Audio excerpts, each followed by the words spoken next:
the nearest future, we will see increase in the number of supporters from Oklahoma state of the United States. That is it for now. Thank you, Mazi. Thank you very much for that wonderful update. Obviously, you have, in the United States of America, there are various states, and we have gone to the point where we have state coordinators locally in Nigeria.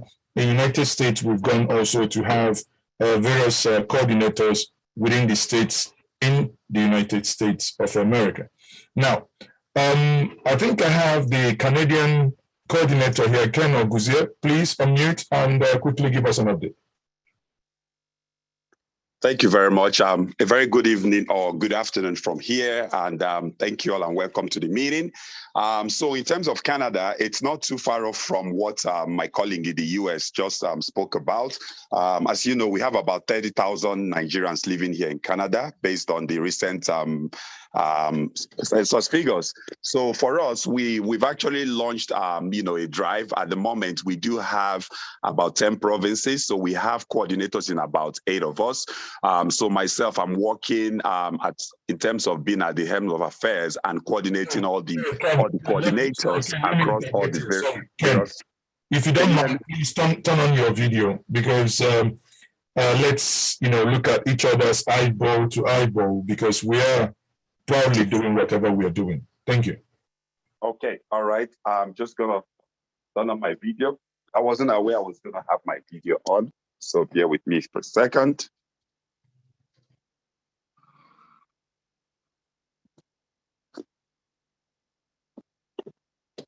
Okay, go ahead.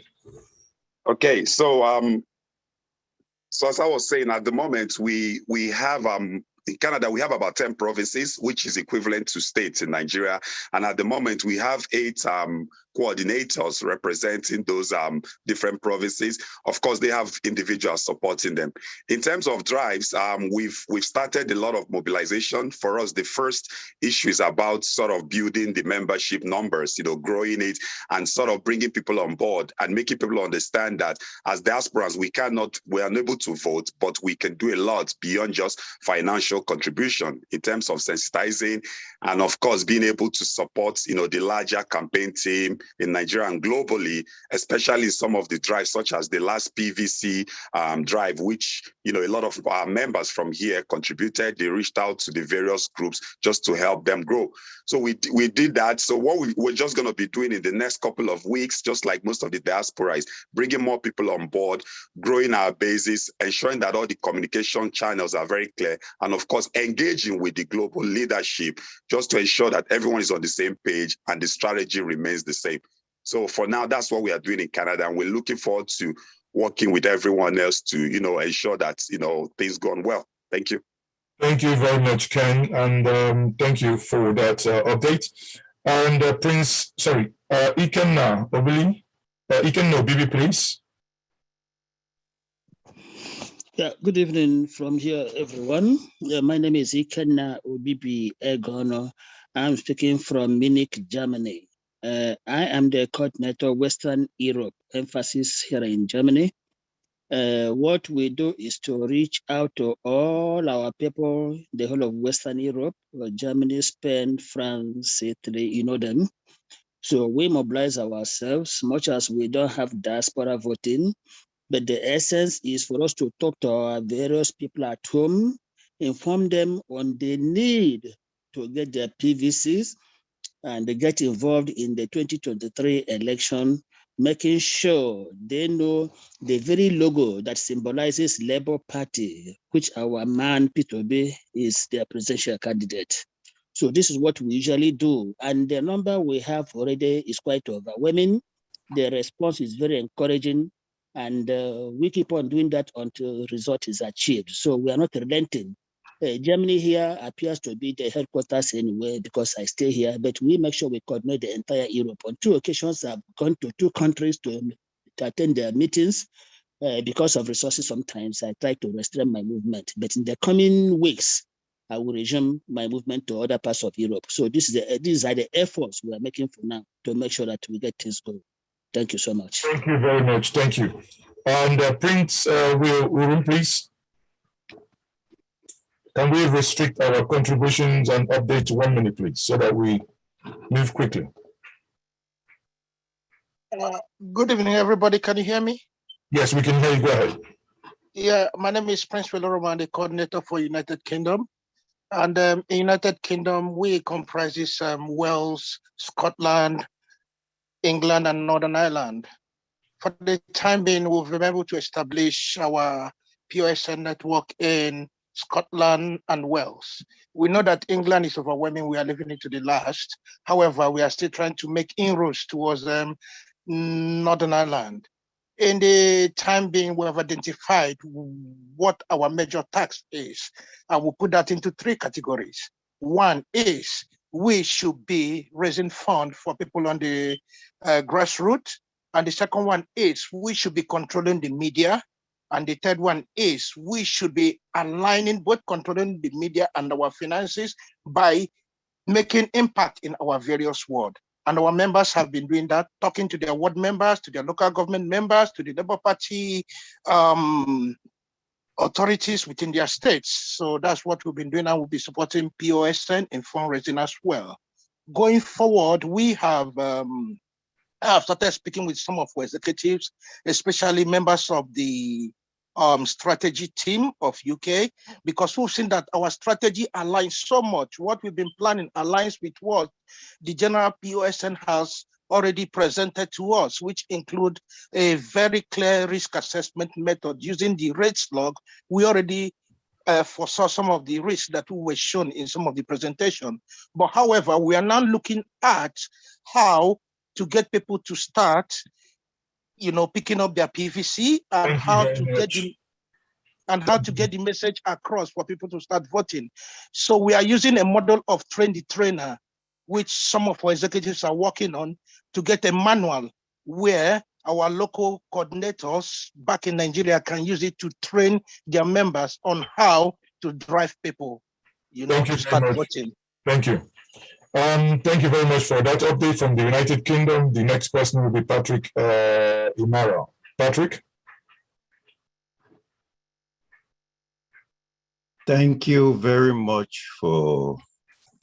Let me put my camera on, please. Please, can we restrict it to 1 minute and endeavor okay. your camera when you speak? Thank you. Yeah. Can you tell us the country where you are coordinating and give us a quick update? Good evening, everyone, or good afternoon, wherever you may be. My name is Patrick Imara. I'm calling from the United States of America. I am one of the national coordinators assisting Emeka CK in the United States of America. I'm actually in charge of most of the underground paperwork. Where we are at the national level now, we have been able to do our incorporation of the POSN USA, so as we're able to get legal backing to our everything we are doing. We've also set up the account. The maker is going to finalize the signature aspect so that we can get that going on right now. So we are good. Also, we are able to set up our GoFundMe that is being run by also by the POSN, and Chris is handling that, so that we can be able to, not is going to restrict us when the time for fundraising rises. In fact, we have already done that before the account was even set up. When they did this last minute PVC thing, we were mandated to raise some fund, and we were able to raise some money on US POSN through, because our account was not set up, we had to use the maker's account to get it done. But the money was remitted to the Keystone account in Nigeria. But right now, our account has been set up, our incorporation has been finalized, and we are good to go right now. So we are actually ready, and with boots on the ground, we have already done the first experimentation, and then we are still going on with everything that needs to be done to get this thing ready. Emeka is not here now to give us further briefing, but that's where we are right now. Thank you very much. Thank you. So let me go to the German coordinator. We have Chukwuma Eze here. Chukwuma, please, can you give us an update?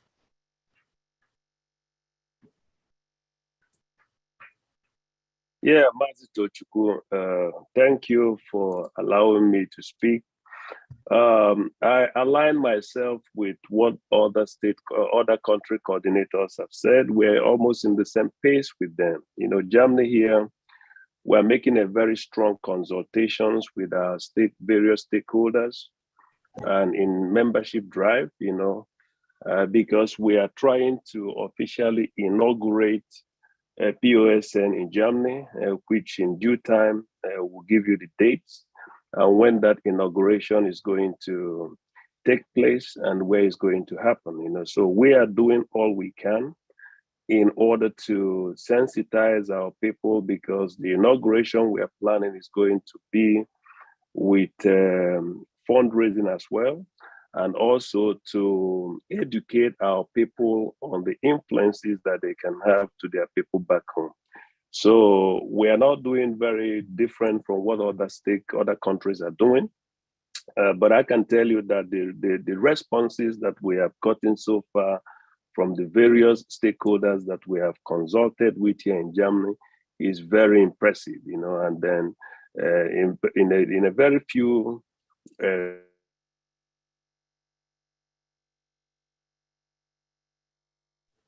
Thank you very much. Your connection has, stopped you there. So, Udogu, please.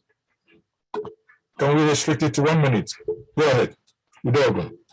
After Udogu, Steve Abba, please. Thank you so much, my brother. Good morning, good afternoon, good evening, everyone. I'm here in Scandinavia, Denmark. So I'm so much happy because when this struggle start going on, the PeterObi start going on, I myself, I try all possible best to make sure that I get in contact to coordinate Scandinavia, Denmark, which I contact Ikenna from Germany. So now we have opened page called PeterObi Europe Supporters, and we are trying to open to be having meeting once in a week, maybe once in a week in WhatsApp Zoom meeting in Scandinavia, Denmark. So everything is working as we plan it, and I believe that from now to next meeting, you people will have a good news, because this is what I want to do. So our page is PeterObi Europe Supporters, and people are coming there, and we are going to do more, because I want our to make sure that he being the president. Thank you very much. Steve Abba, please.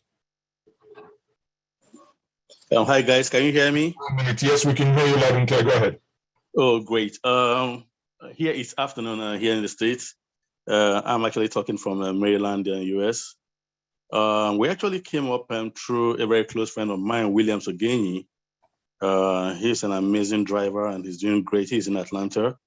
And we came together and created a group. And what we decided to do was not just to restrict ourselves to each of the states, but to draw in our friends and associates and circle of friends from different parts of the country.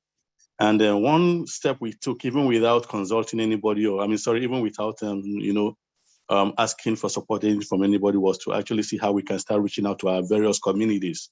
Because we were made to understand that the strategy these other guys are trying to use is putting strategies in place on how they can go to the grassroots and then work on the minds of the people from there. So what we're basically doing right now is we're sponsoring flyers and some kind of banners and other stuff to take into what we call villages back in Nigeria, like our own community, our very immediate hometown villages where we're coming from, so that they can get themselves familiarized with the logo and the brand, because of course, like we know, the LP brand is just, getting into like the forefront of Nigerian politics, because of this movement.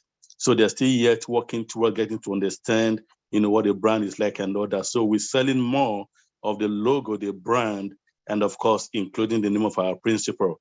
So we're already doing that. The flyers, we sponsor those stuffs on our own, reaching out to our cousins, our grand uncles, and the rest of them in the village, and sharing the vision, the idea, and the concept with them, and then also send some little money to enable and use motorcycles go into some of the communities and other things within the village to hang those at the town centers and the rest, So once in a while, we still try to call them to know what's happening, what are the response like, and all that. So that's where we are right now. Thank you very much for that update. Osim's iPhone, please. Thank you. We appreciate everyone for what we do. Osim's iPhone, please go ahead. 1 minute. Okay. Dennis Ray Ogosi, please, if you do not have your device name appropriately, we would not be calling upon you. Rename your device if you want to be coordinators and you want to speak. Please go ahead. Osim, please. Kindly unmute. Yeah. Can you hear me? Yes. Can you tell us which state, which country you are coordinating and make it? Yeah. I'm calling from Manchester in the United Kingdom. Are you coordinating country? Yeah, I'm coordinating over 12 countries. Our member cut across different countries in Europe, America, and Canada. This is POSN, country coordinators giving us update. Which country are you coordinating? I coordinate UK as well, but someone spoke about UK, Scotland, and Northern Ireland. But coordinator. Like I said, yeah, our group basically contain different members from different countries as well. But you're not listening to me. If you're not a POSN country coordinator in the diaspora, you are not to speak. That is an internal, only those who are part of POSN giving us update as to what they are doing in their own countries. Okay, thank you very much for that. Dennis Ray, please. Again, lower your hand if you're not a country coordinator. Dennis, go ahead. Yeah, hi. Thank you, Mazi. It's okay for having us. And thank you, Augusta, for the introduction and update. Going forward from what Augusta said with regards to coordinating with our local governments, we in Ireland, we did a write-up with particular regards to everybody hooking up with their local government in Nigeria. And this write-up was adopted, and I think Augusta wrote back to us and disseminated that write-up globally. Going forward, most people in our team actually reached out to their local government in Imo State, Abia. Mine is in Asaba. We reached out to our state coordinators, onwards to the local government coordinators. Then we are sponsoring T-shirts, banners, and we did have the first Oshimi local government meeting. Presently, we're engaged in voters registration that ended today, which was very impactful through medical outreach, free medications, and all that. So we are really moving forward. Thank you. Thank you very much. Very straight to the point. Then Nze Ike, please go ahead. Nze,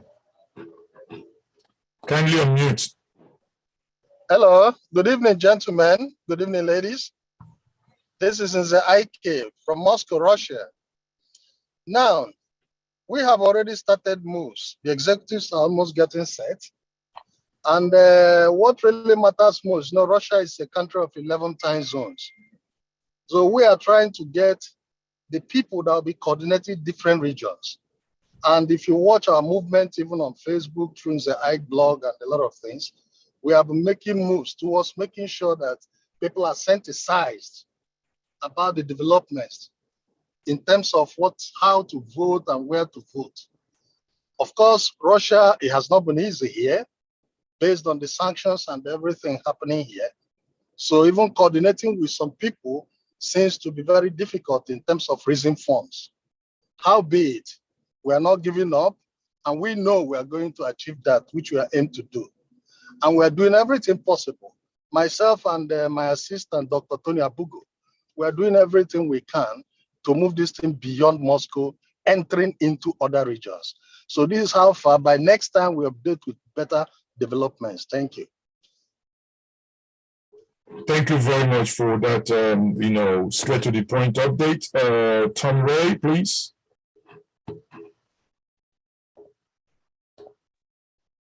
Tom Ray, please. Vincent Uchenna, please. Hello. Yes, go ahead, please. 1 minute. Yes. Good afternoon or good day, everybody. My name is Tom Ray Moloku. I'm coordinator of Florida, USA. I honestly want to thank the board of the organizers of the POSN and for their resilience and everything they've done so far.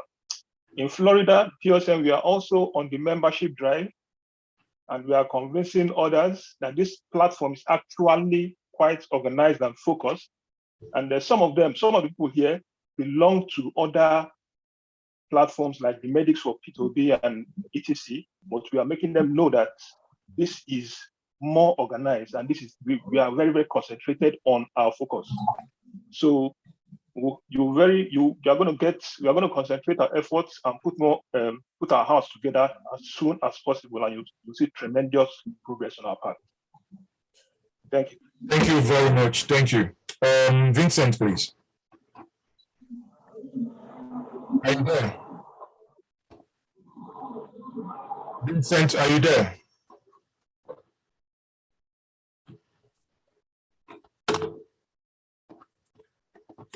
Vincent, you will be, I doubt you are a diaspora coordinator. Please, if you're not a diaspora coordinator, show some respect and lower your hand, please. I cannot emphasize this enough. Please, Oliver Zama, please go ahead. Oliver Zama, connect with your audio, please. Okay, now, I think the German coordinator is back, but I felt you finished before, but you can actually in 30 seconds round up, please, before your connection booted you out. Go ahead, 30 seconds, please. 30 seconds, please.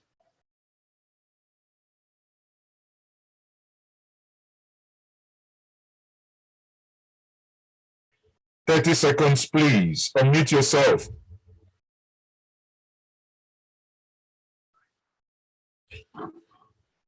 Okay. I think you're having issues unmuting yourself. On that note, I would be inviting our director. Okay, let me take Don King, please. Don King, please. 1 minute.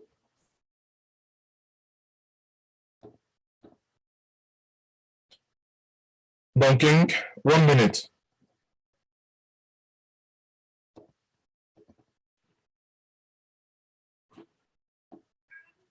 Okay, it appears both of you are having this difficult. Sorry, Don King, are you there?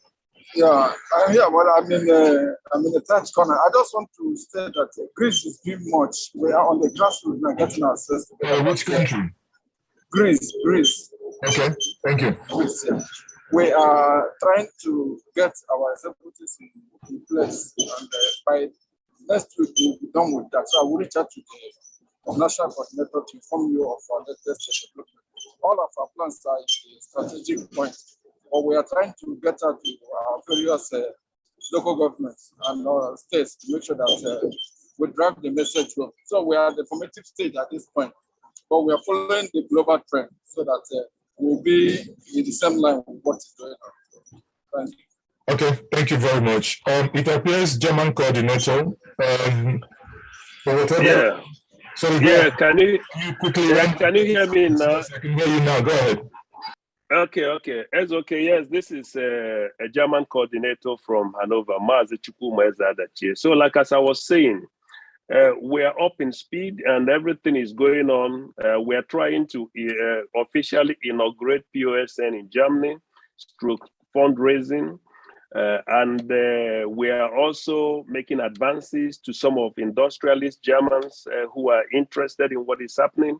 So we are preparing ourselves, so very soon the dates and venues will be available, and then we tell you what we are planning ahead of the campaign. So Germany is up in speed and we are doing exactly like other state country coordinators are doing. Thank you very much. So thank you. Thank you. So now I want to call on the Director of Finance to give us a brief overview where we are with the funds so far generated and where we are with the expenditures so far. Now, bear in mind, this meeting is being streamed across 8 platforms, including Njinji Media TV and Newsband TV. This meeting also is being streamed on PeterObi Support Network, YouTube, Facebook, Twitter, Telegram, and Twitch.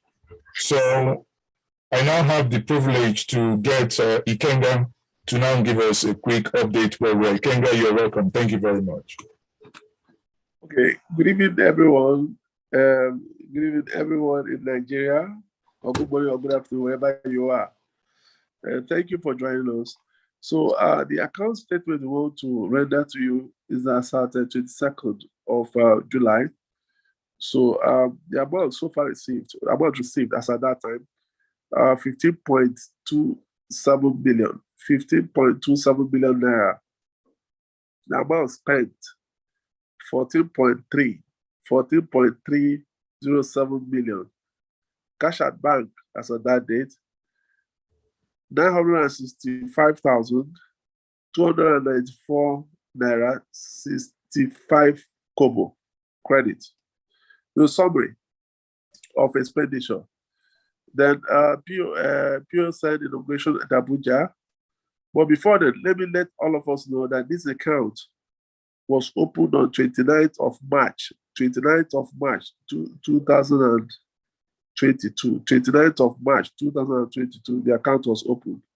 So we want to give you the summary of activities of expenditures in that account from the date of inception to 22nd of July. So the inauguration of the POSN in Abuja, which includes logistics of moving people around, the coordinators and other people, payment for the hall, entertainment and all that, was 2.5 million. Then we spent 150,000 naira to build the website. Then the state inauguration all over the country, the states inauguration all over the country, 1.85 million. Then PVC registration logistics, 5,452,000 naira. Then we have a secretariat in Abuja and we have staff there. So total salary paid so far and the expenses for maintenance of the office, 206,300 naira, 206,300 naira. Then PO, Enugu division requested for 20,000 naira to celebrate PO's birthday. They visited a home of destitutes. This money was donated by one of us. I think either within Nigeria or abroad, passed through the account, and it was paid to Enugu. And they did that. That's 20,000 naira. Then a lot of media expenses, hosting the meetings, other publications, appearance in both TV and getting other print medias to carry some of the news we want to put there. 527,000. Then T-shirts, stickers, banners that you see around distributed, 3,552,508 naira 20 kobo. Then we spent a total of 522,000 for logistics for people who sent to Oshu to do canvassing and all those whatnot, but it's so high it ended. Then the total amount spent, just like I said earlier, about 14,307,708 naira 28 kobo. I repeat, 14,307,708 naira 28 kobo. So the detailed expenses statement and the account statement has been forwarded to our principal PeterObi, because as you know, many of us here are professionals working for ourselves, but who are so annoyed with what is happening in the country, and we have dedicated our time, our talent to get this thing happen. But all the same, we know that sometimes there could be a question how the money is collected, we are spent, and we always carry the principal along. And you must know that the people close to PeterObi are signatory to this account, and that's why we have to be careful. So the monies we receive into this account, actually, from the 500 naira people donate, 1,000 naira people donate, and various amounts we receive from people in diaspora. So people do, even what on my heart was somebody that donated 150 naira. So this is a project, and the essence of this is that when people make donations, they are committed to the project. So we'll keep on asking people to donate as much as possible, because this is our country. This when you donate money, we'll get it done.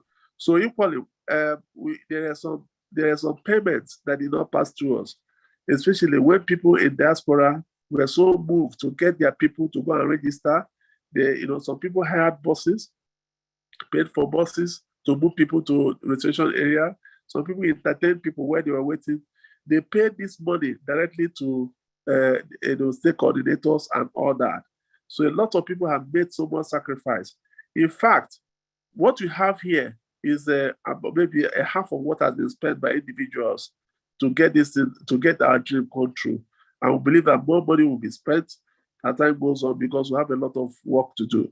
So I think I've been able to give an idea what we have spent. And if you go to our website, the summary of the income as a particular date and expenditure is there.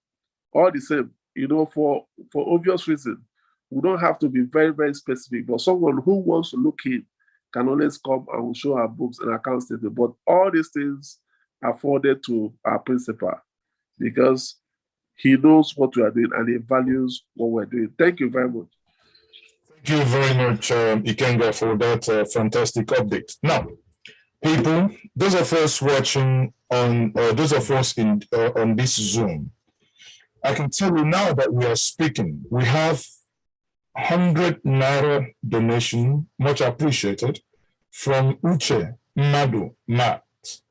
Uche Madu, 100 naira donation to this account.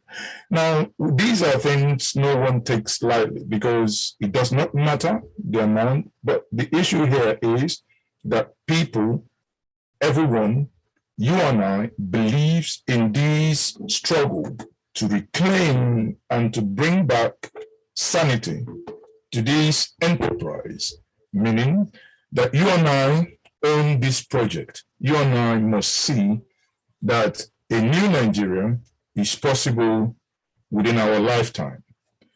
On the chat there, I think they've also shared this account. You can always at any point visit www.PeterObiSupportNetwork.com, or you can Google that, it will take you there.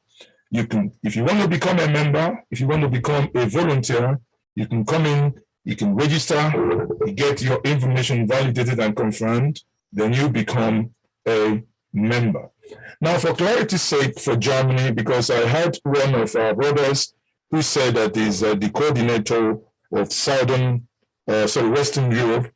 Germany, there is no ambiguity, but the coordinator in Germany is Mr. Chukwuma Adachia. Now, for those of us in this meeting, while this is ongoing, I am still trying to, because our principal is, I think, is running late with his flight. So I'm trying to establish a connection that he joins us. I don't know how possible, either from the car or from the airport. I don't know. We hope that before this meeting ends, that he is going to join us to address us. He agreed with us that this meeting shall hold today, and we are waiting for him to join us. So many of you do not despair. He will promise us that all things being equal, as long as he has a good signal where he is, he will be joining and he will be addressing us. Now I can see that Prince Will, you've raised your hand again. May we know what bothers you. Prince Will, thank you. Thank you, Mazi, and thank you, Director of Finance, for the feedback. I hope you can hear me. Very loud and clear.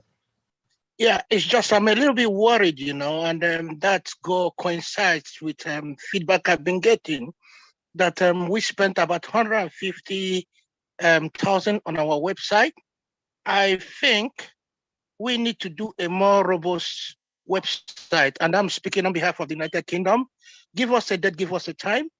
Let us see if we can raise more funds just for the website. We need a website. The battle is getting dirtier. We need to tidy our website. We need to make it robust so that it can stand any hit. I think that's just my suggestion. We need to pump money into our website and make it more robust. Thank you, sir. Thank you very much, Prince Will. Let's take that within the appropriate department, and that will be taken care of. Now, for those of you in the comment section asking about the account to make their contributions to see that we get to our final destination, the account is no account than the only single account we have, that is the PeterObi Support Network account with the Keystone Bank account number. For the benefit of those watching online, is 1012528032. I repeat the account again. The account number with Keystone Bank, PeterObi Support Network, 1012528032. Now, if you are touched and you want to ensure that what we do, because the battle is getting heavier, we had a lot of engagement as regards to PVC mobilization in the logistic there too, in order to get people to really come out and get the information, to get registered. People, that is the first step. The battle ahead is huge. People must also collect PVC, and eventually, as NECA, as Augusta NECA updated us, there is also a lot of sensitization going on in the hinterlands, in the villages. It has come to our notice that we have a lot of people who do not recognize. They know the name, the brand name PeterObi, but they do not associate the Labour Party to him. And we have a lot of foot soldiers across Nigeria going on in the hinterlands, trying to educate our mothers, our grandparents, our fathers, and our granddads, in order to, to ensure that they understand and they know these things. And again, sometimes, there are logistics associated to this. Reason why we are doing what we are doing is that any single one of us, no single management, be it the board members, the BOTs, and be it the management of this PeterObi Support Network is being paid. Every single one of us do it pro bono. Why? Because we are professionals in our various fields and in our various rights. Some of us are top bankers, some of us are top project managers, some of us are top lawyers, and in our various fields, we are doing that much that we can. So if you so wish that you support what is happening, like I said before, the account is there. Before we continue, while we wait for our principal to join us, I will be taking more contribution. Please, let's stick to max 1 minute. Thank you. Apostle Godwin, go ahead. Okay, thank you very much for the opportunity to speak, and I highly appreciate what you all are doing. I'm giving you a feedback from my observation because I have to move from Lagos to Abuja to join the National Work Committee in Labour Party. And also, I want us to understand September we started the normal campaign, which is approved by the INEC. But however, there's a lot of work in our hands, and we must take action speedily. One, what are the actions that is being identified? we are putting focus on PeterObi, which is the major reason why many of us are joining this political race and pushing it in every way we can. But however, we have to also recognize with the Labour Party and their aspirants in the local level that we also help to mobilize and sensitize our local parents and our community poly units, because those guys knows the way forward and they know their community much better than anything. So if there's anything we have to put our attention on right now, we advise we concentrate on how those functions are being implemented in those local levels so that we can get all the whole winning. My state is very sure for Labour Party, for PeterObi, Edo State is very sure 100%. We're not relenting. We get office in the whole 80 local government in Edo State, and the whole youth are coming up for Edo State. And most of people that also come to Abuja to also help with the workforce in the Labour Party. So I want us to please, I want the PeterObi network to please have more emphasis on local mobilization. It is very important. People in the diaspora, you are doing very well, but we have to concentrate on people with voters card. Like the website, I want to also admonish that the website should be able to carry out people who have voters cards should be the people who can be able to register on the website as members, so that we are not just can't void vote of just having populations without voters card. Thank you. Thank you very much. Thank you for that. Thank you. Well accepted and well noted. Now, for the benefit of those joining us quickly, and to say thank you for those in the last couple of 5 minutes that have donated to this account. We have said before each another 100 naira, and we have Chidi Precious, who've just donated 10,000 naira, and we have Ngene Innocent, 2,000 naira. We have Dangit, who has just donated 1,000, and we have 10,000 from George Friday, 1,000 naira from someone up my small token. There is no name to that. And that is to acknowledge that these individuals, 10,000, 500, 1,000, you know, and again, everyone is free to go and use that opportunity to donate to us. On Facebook, on Twitter, the account number is tagged, the account number is pinned. Please kindly make use of this. And I can see here in this room has a max capacity of 1,000. And I can also see that across the social media handle that we have exceeded even the capacity of people here. That is to tell you people, there is a movement, and this movement is catching fire. Donald Chukwu, you have 1 minute. Thank you very much.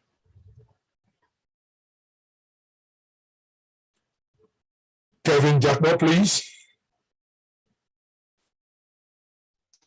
Good evening, everyone.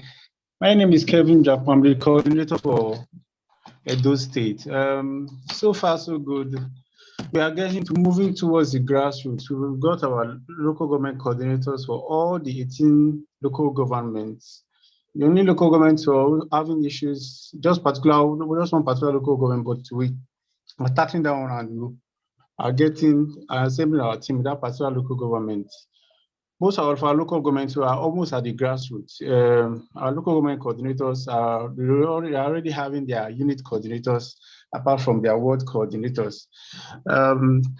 What we are thinking, the exercises we've had so far, the PVC exercises, we're having challenge trying to get people to get registered in terms of finance. We need to overcome that.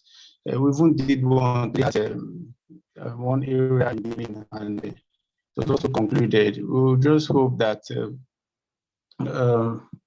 as we continue to move ahead, according to the meeting we had yesterday, the state with the national coordinator, we decided they talked about the grassroots. So we're going to be focusing more on the grassroots. They also released a form we're supposed to use on the grassroots. That form is supposed to be heading towards engaging the grassroots to make them know about the PeterObi movement, PeterObi himself, the PeterObi logo, and everything. about the PeterObi candidacy. My only what I actually notice actually that I want the national body to do is this: there are a lot of people who are still in the dark about Mr. PeterObi and the party he belongs to. That's what I've noticed in the field. So I want us to focus more on the getting people to identify PeterObi and that particular party and its logo. So we have a lot of things to do in that area, especially in the rural areas. Thank you. Thank you very much. Thank you for that information. Now, we have Palm Pay Lion, whoever paid from these, I believe this is a payment gateway, and we have 5,000 Naira from there. And we also have Mebit Ganko, 1,000 Naira. Let's keep that spirit pouring in. You know, unless someone within this meeting is going to be generous enough and up to the game, do we have anyone here? 1 million, 2, 3, 4, 5, 6, 7, 8, 9, 10 million. I like to count in millions. Okay, I think Prince William, please. Okay, my name is Prince William Sogenyi. Calling from Atlanta. I'm just too excited. I really am just too excited. Well, quickly, because there's no, I contested for House of Rep in my state, Benue State, before coming to the US, and so far so good. Right now, I've been able to field a House of Rep member, and then a House of Assembly member in my area, which they are doing very well on ground. I'm trying to talk on, try to mobilize the villages. And then here in Atlanta, our WhatsApp group, what I tell most of us in diaspora is, how do we get this news to our people? And what I say we can do for some of us that are in diaspora that are listening to us, I suggested that we can all do, you know, like flags. They are very cheap, you understand? Flags that have PeterObi and then the logo on it, big ones. I've done like, I think they've done like 5 or 6 for me, for my local government. And you place them everywhere. Let people see it and let people know about the logo. The logo is very key. We may not see PeterObi's face on the ballot box, but the logo is very, very, very key. So I will suggest that we can, a lot of people are doing a lot of things, but on that area should be very, very key. I know real campaign starts by September. Thank you very much. Thank you very much for that suggestion. I hope you are actively involved in one of the, either countries, or because some of these ideas that you're bringing in are something we're already actioning. Okay. Okay. I think it will be good that you also I would say get more involved in your own area, because in the meetings we do have, these things are being taken care of. But it's also good that it's also coming from you now as also a reminder that we have to do more. Thank you very much, Prince. All right, you're welcome. I appreciate that. And can we have Olatunde, please? Olatunde, someone has username Dad. Please, can you rename your device accordingly, please? Hello, good evening all. Marcel, how are you doing? Olatunde, go ahead. How are you doing, Marcel? This is not Marcel, please. Olatunde, go ahead. My name is Mazi. Mazi. Go ahead, please. I want to comment that the Board of Trustees are doing very nicely. But I want to quickly also chip in that I have a little challenge in Oyo State, which I have to let you know. The secretary who has been very hardworking, as reported to INECA many times. He was very hardworking, but now, because he's contesting under Labour Party, he does not have time for posing again. he has always owed a meeting of Labour Party because of his interest. So I don't know how to go about it. And he's the only able lieutenant I have. Okay, hold on. Have you, because NECA is coordinating all this, have you reported to NECA? Is NECA aware of this? No, not yet. So, okay, but as for the photos mop-up, we are doing well. Hold on here. For anyone that's going to speak afterwards, if we have anything within the state, let's use the chain of reporting. Reports to NECA. NECA would seek to resolve that. If she can't, NECA will report to the BOT and the management, and they will look into it. Olatunde, I do appreciate all the effort you do. Honestly, your state is not an easy state, and I'm also aware of the secretary in question here. You guys are doing fantastic work. However, let us quickly move on, and I will say to you, keep on doing that work. At the end of the day, the victory shall be ours. Thank you. Kwandel, please. Kwandel.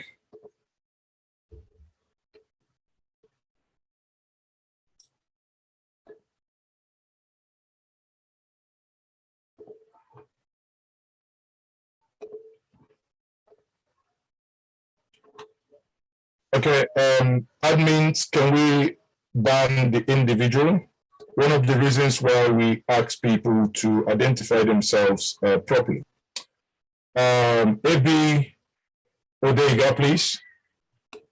Ebi Odega has no audio, so we lower hands.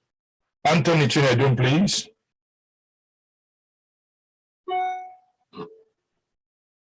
All right, thank you so much. Thank you for the privilege. Please, I just wanted to make a quick inquiries. How do we get in contact for River State? Because I want to really be a part of it. I'm a leader. Are you a member of the? Are you a member of the? That's okay. I think our principal is here now. Oh, okay. Thank you very much for that update. So, people. Everybody, please lower your hand. There is no more questions to be entertained. Since our principal is here, we would gladly, bring him in to quickly have a word and address us. I think he's joining with his audio.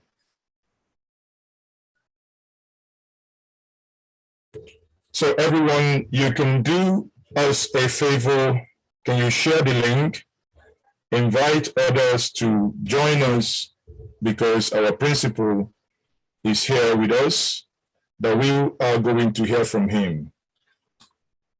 He is joining us now. He has joined us actually, but he is connecting to his, he is connected to his audio. I will now ask him to unmute.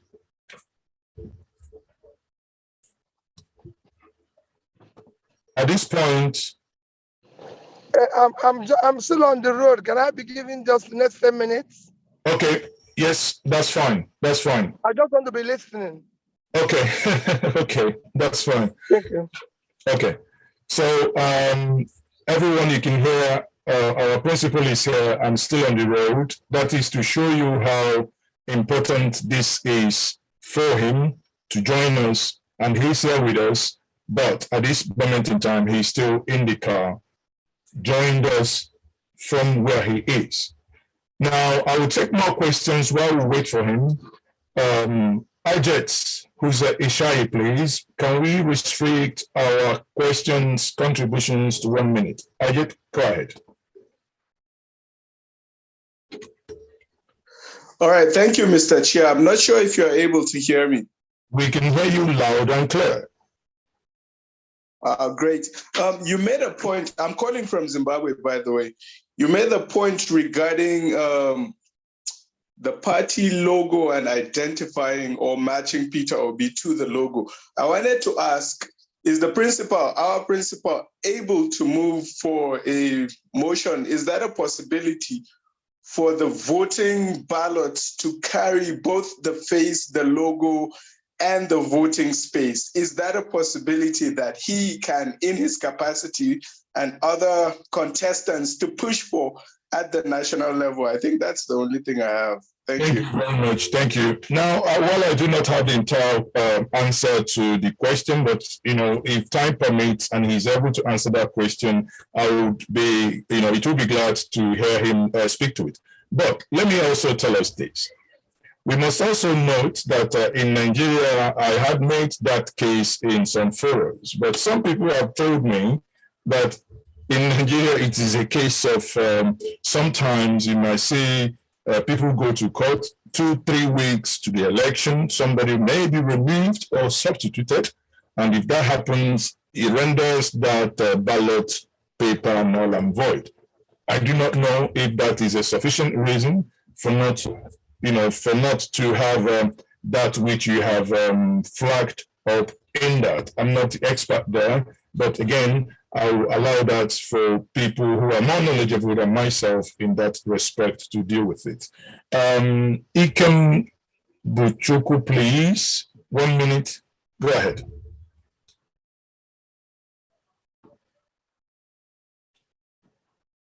Femi Lawal, please. Femi Lawal, go ahead. Thank you, Ogamazi, for giving me the chance. I'll make it quite short. I commend my coordinator in Germany for his presentation, and I would like to just tell all coordinators if it's possible to stay focused on messaging, like Oga always does. Stay focused on his messages, don't deviate too much out of it. Sustainable development goals. Stay focused, stay transparent. Thank you very much. Thank you very much, Lawal, for that contribution. David, please go ahead. David, are you there? Go ahead. Dennis Ray, get ready. Dennis, are you there? Dennis, you're unable to unmute yourself. Sorry, David, you're unable to unmute yourself. Dennis, go ahead, 30 seconds, because you've spoken before. Yes, I have. I'm just going to make a little suggestion with regards to raising funds. We're out here in the diaspora. We see when they're doing shows, come dance with me and all that, they set up telephone numbers where they tell people, if you want to make donation, whatever it is, just punch that number and that. Can we set that up, especially in Nigeria and here, because everybody wants to be a part of this, and that will help raise much funds that we are doing right now. Thank you very much. I think for the benefit of that clarification, do not mistake what POSN is doing in order to just get small resources to run our operations without bothering our principal or without, focusing much on the campaign council. But these are things when the moment elections kicks off in earnest, and the campaign council has an account to generate funds, those are areas that is not off the table. Now, David, you've been... Yeah, okay. Thank you. Thank you so much, the host. My name is David Ikechkunaman. I'm very happy to this occasion because it has been giving us the platform to interact with each other. Meanwhile, my question goes this. I had a last commenter that we have a coordinator in Germany here. Please, can somebody give me the link of the coordinator in Germany, Munich precisely? And there's something a long time ago, I chatted with you in Facebook. I wanted to have a contact with the Enugu State chairman that time, asking if there is any help we are going to put in place. But I thank God now that we have even a governor that is learning in this state now in the name of Udengene. So I think it's not much about our contribution now. Is cool. I think it's going to be for PeterObi precisely, not by party anymore. I think now everything is getting right, but I would like to have the contact of people in Germany here so that we can thank you. Kindly search for in this meeting. Kindly search for Chukwuma Ezadachi or the German coordinator Chukwuma Ezadachi. You can reach out to him, to David, in the comment section and exchange number, or you can share your number. Again, yes, go ahead. Daniel?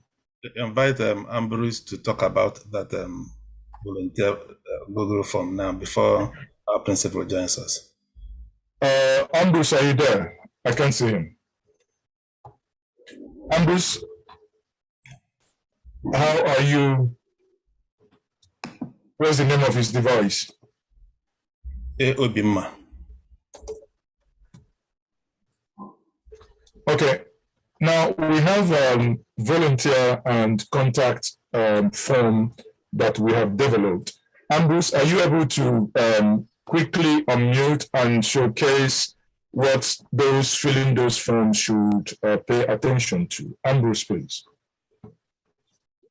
Thank you, Mazi. And thank you. I can't see you. Are you? No, I'm here. I'm here. I know you are speaking. Okay, your video. Okay, go ahead. Yes, sorry. Yes.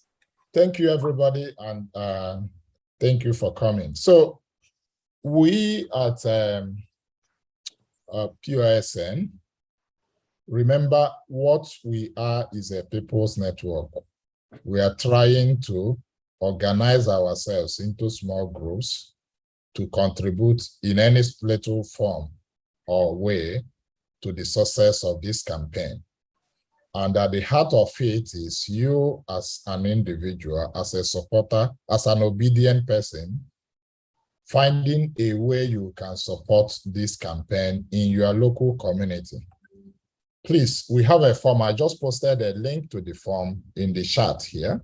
And Maz, if we can post it on the Facebook and the Twitter account, please fill out this form. Give us your detail, especially your community. We will contact you and have a discussion on how you can help us between now and the election time, because we need your help, right?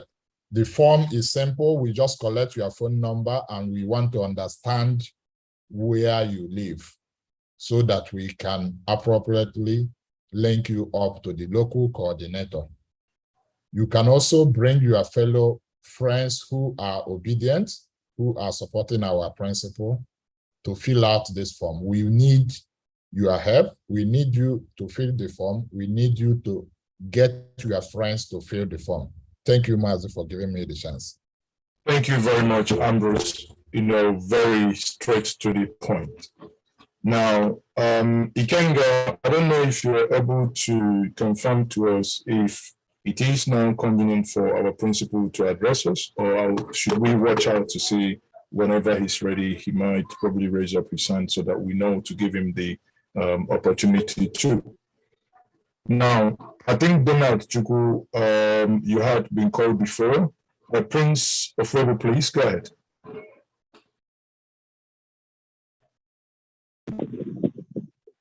Can you hear me? You have 1 minute, please. Okay. I want to say this.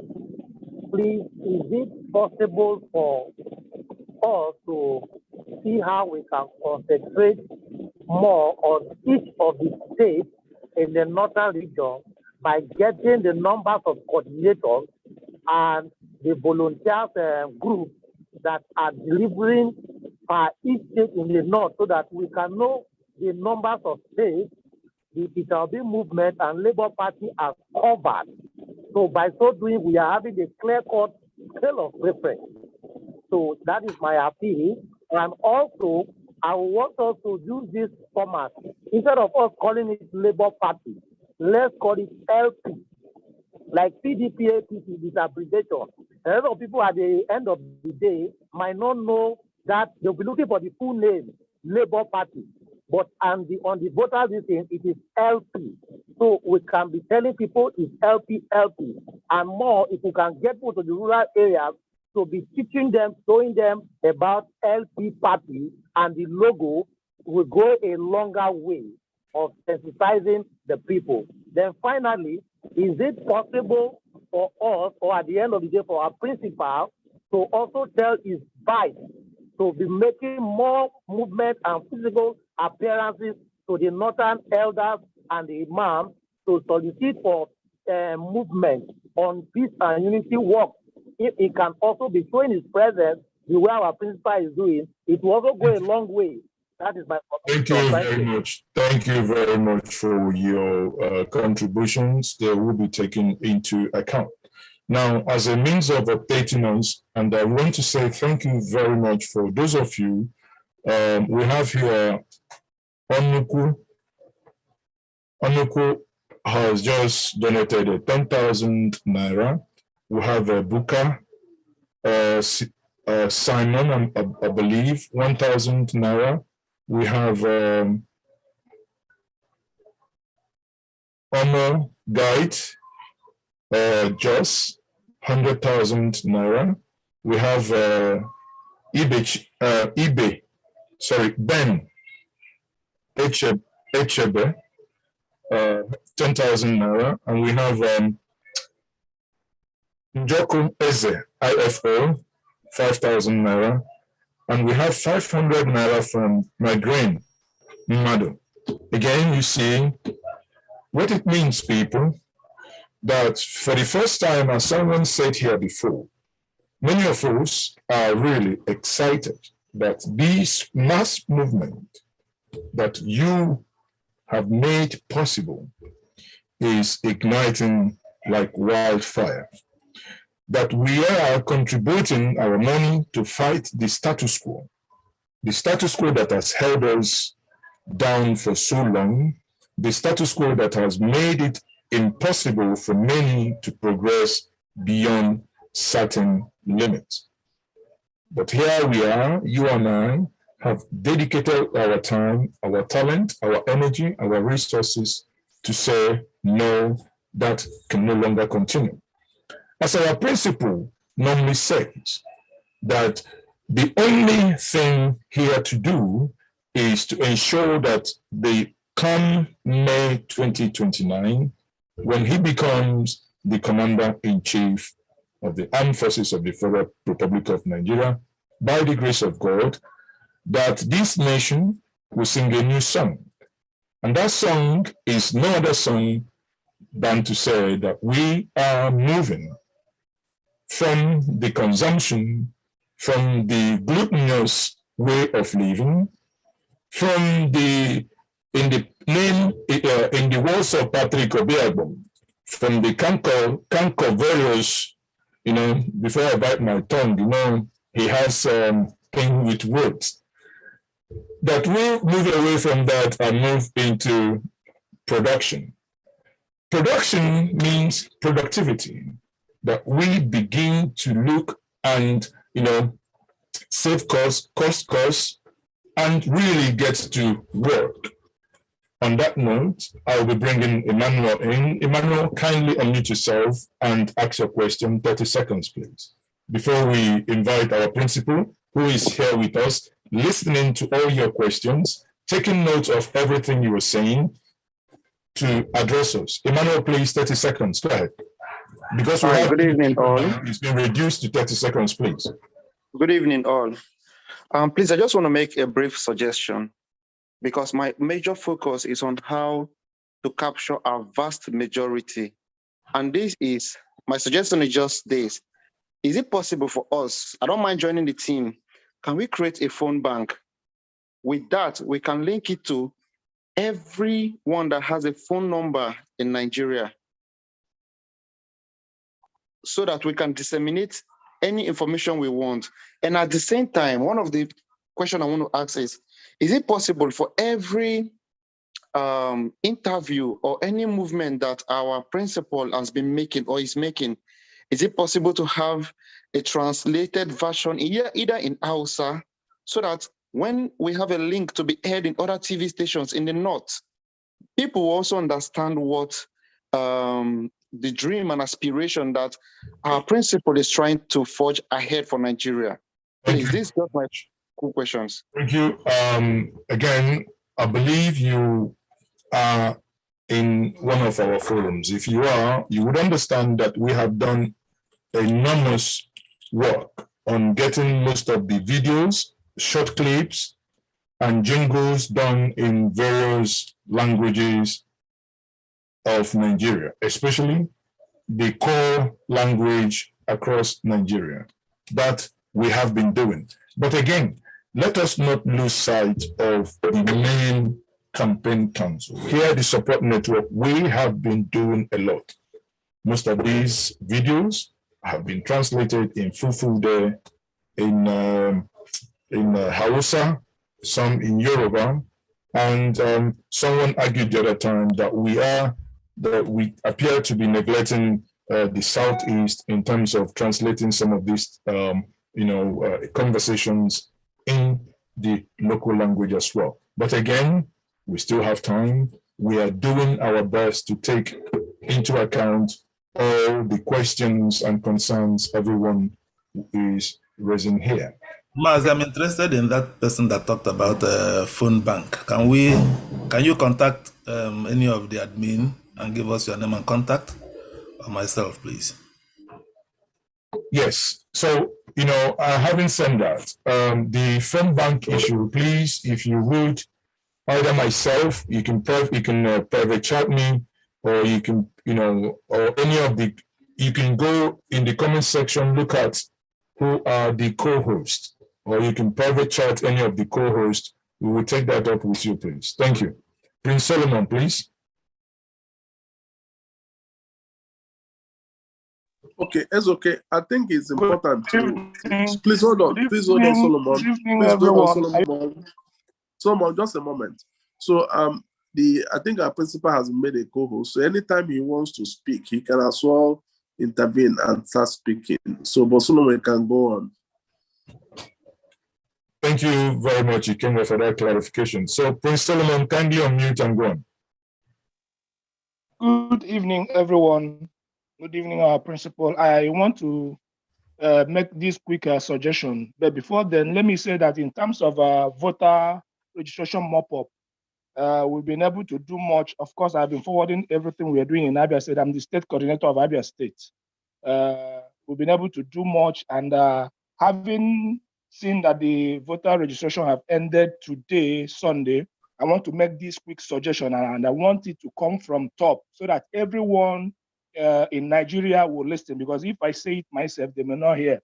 I've been part of votes. I've worked as an ad hoc member, as ad hoc staff in INEC some time ago. So I know how many number of persons that do that work. So some people were like that. Every obedient servant should go and apply for the ad hoc work. So my suggestion is this: there are so many obedient people, obedient prospective voters that we are unable to get their PVC. So my suggestion is, if we can say it from top, if you are unable to get your PVC, you can go and apply for that job. But if you have your PVC, your vote is important. Every one vote counts.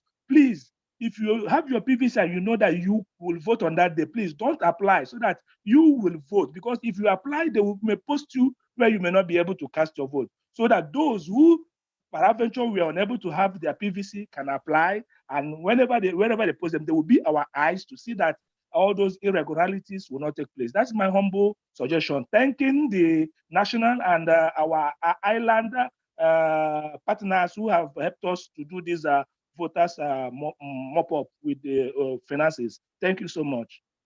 Thank you very much, Prince Solomon.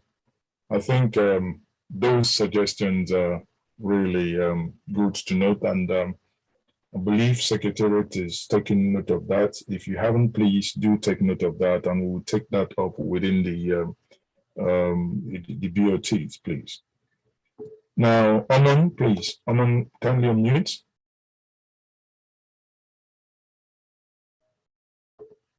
Hello, can you hear me? Yes, we can hear you, Aman. Okay, I was about typing a message to the co-host. I'll just try to keep it as quickly as possible. One way I've heard a lot of the suggestions. I think fantastic suggestions so far. One way you can help drive communication a lot, especially with the local, or as I said, the last mile, is preparation of videos, short videos that speak to the real distinction between what our principal is putting forward for the new Nigeria and what others have done. We have tried it. We are a very data-driven set of people. We have tried with it a lot of sample size voters, those that have qualified as voters, and just showing them very clear distinction on very key areas like security, the debt profile of the country, cost management. All of that we've seen are very, very influential communication that help people make decisions very fast. And also being able to disseminate this information to the voters via social media, especially WhatsApp, has been something that's very, very helpful. No campaign, but just showing them the difference between what the current leadership is doing versus what the principal is proposing without directly campaigning. We want to know from your side, who can we share this kind of videos with so that it can be disseminated to a broader spectrum of people, because people want to be convinced. They really want to know what our principal brings differently to the table. Some of us know it, but you need to help people understand better in simple words, in simple terms that they can relate to as quickly as possible. Thank you, so that I don't take too much time. Thank you, Alan. Thank you very much. And I believe the Secretariat also is taking note of this, and this meeting is also being recorded for going back to the suggestions made. Jonathan Degale, please.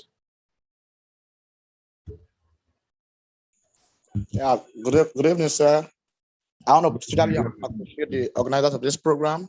Thank you for having me here tonight. So my question goes this way. For a while now, I've been able to put together a massive movement comprising of over 5 local governments in Kogi State. But all efforts have been put in place for me to get across to the coordinators of PeterObi support network in Kogi State. It has proven abortive. So Sorry, hold on. Are you talking about Kogi? Yes, sir. Yes, sir. Okay. Now, are you in the Kogi WhatsApp group? No, sir. Okay, please, one of the coordinators can kindly share the Kogi WhatsApp group in the comment section, and these will be taken up from there, please. Okay? All right, thank you, sir. Thank you. So, Apostle Emma, please.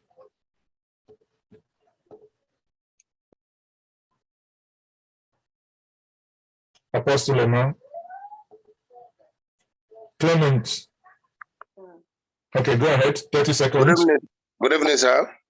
Go ahead. 30 seconds. Okay, sir. My question or my saying is this.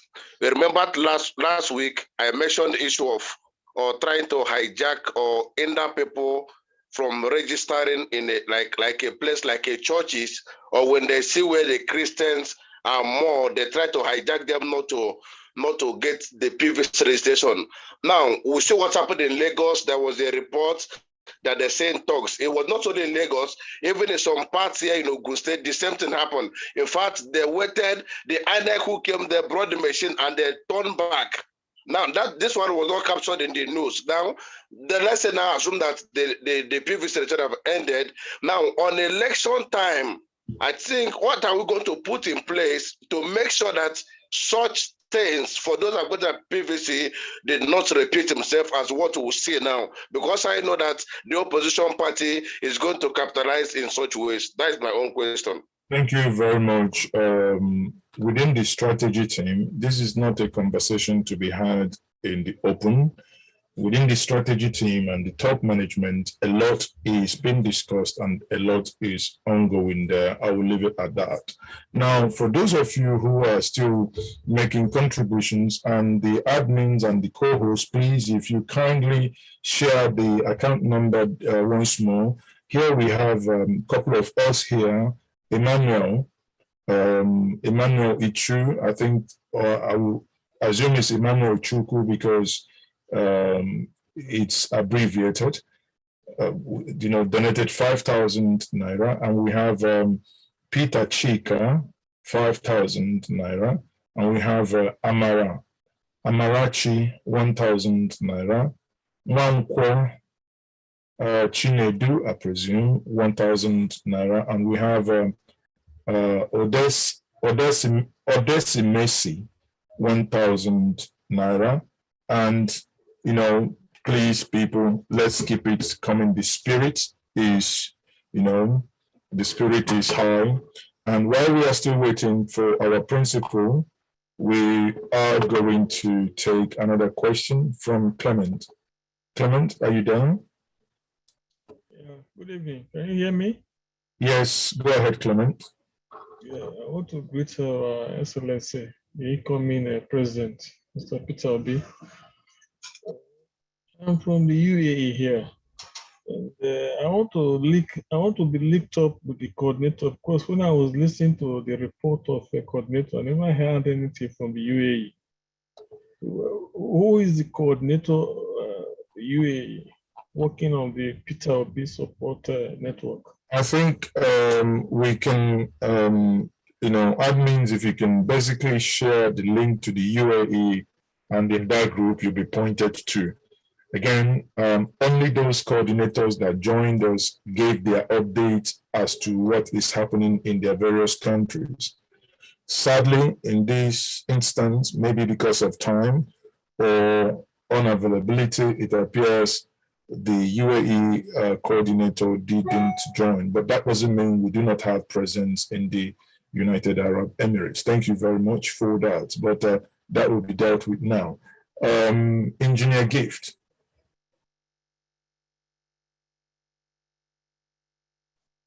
Engineer Gift, Obonifo, get ready, and Ikem Chukwu also get ready.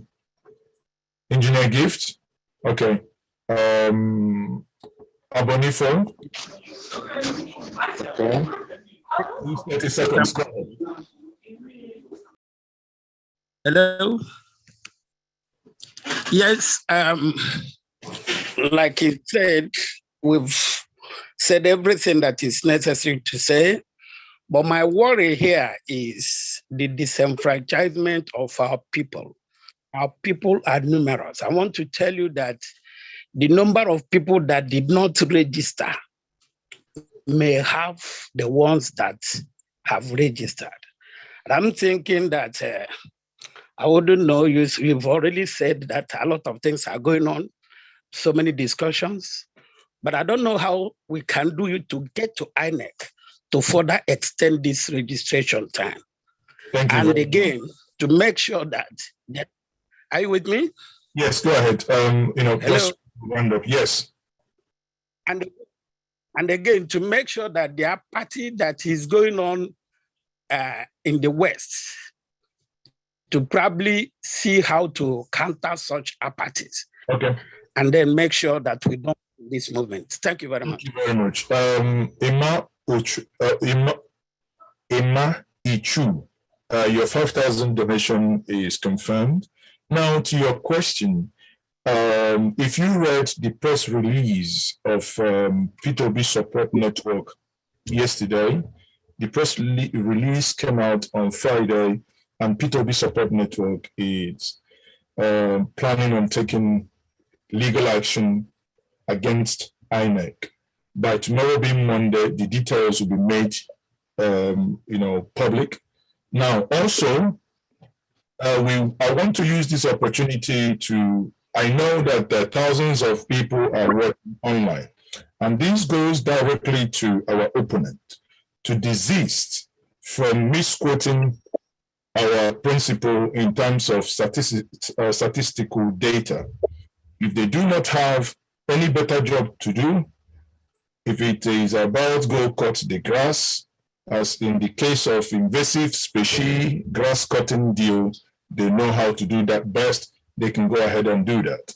But this malicious attempt to always want to put data out of context and to use it as a means of mudslinging will not be acceptable by us. Yes, we're not slinging any mud, but it is a note of warning that such should be no longer tolerated by us. You can always, many of us in the various social media and in the newspapers, you will see a strong worded press statement that has come from the PeterObi Support Network saying that such should no longer be allowed. On this note, our principal has muted himself. I believe that this is an indication that he is now ready to address us. I want to kindly invite His Excellency, Mr. PeterObi, the presidential candidate of a Labour Party, and by the grace of God, the incoming president of the Federal Republic of Nigeria, that is only possible by the actions of you and I, by the targeted effort of you and I to ensure that all these things that is being said about him, like someone alluded to, he went to the, many of you have seen the video, when he went to the Dunamis Church in Abuja. Suddenly, those who say that his candidacy is only on the social media had something else coming for them. Because what happened in the Dunamis Church in Abuja has nothing to do with social media. It means we are all real, we are all indeed obedient. Now, I have the privilege to now welcome His Excellency, Mr. PeterObi, to kindly address us globally. Thank you very much, His Excellency. You're welcome in our midst.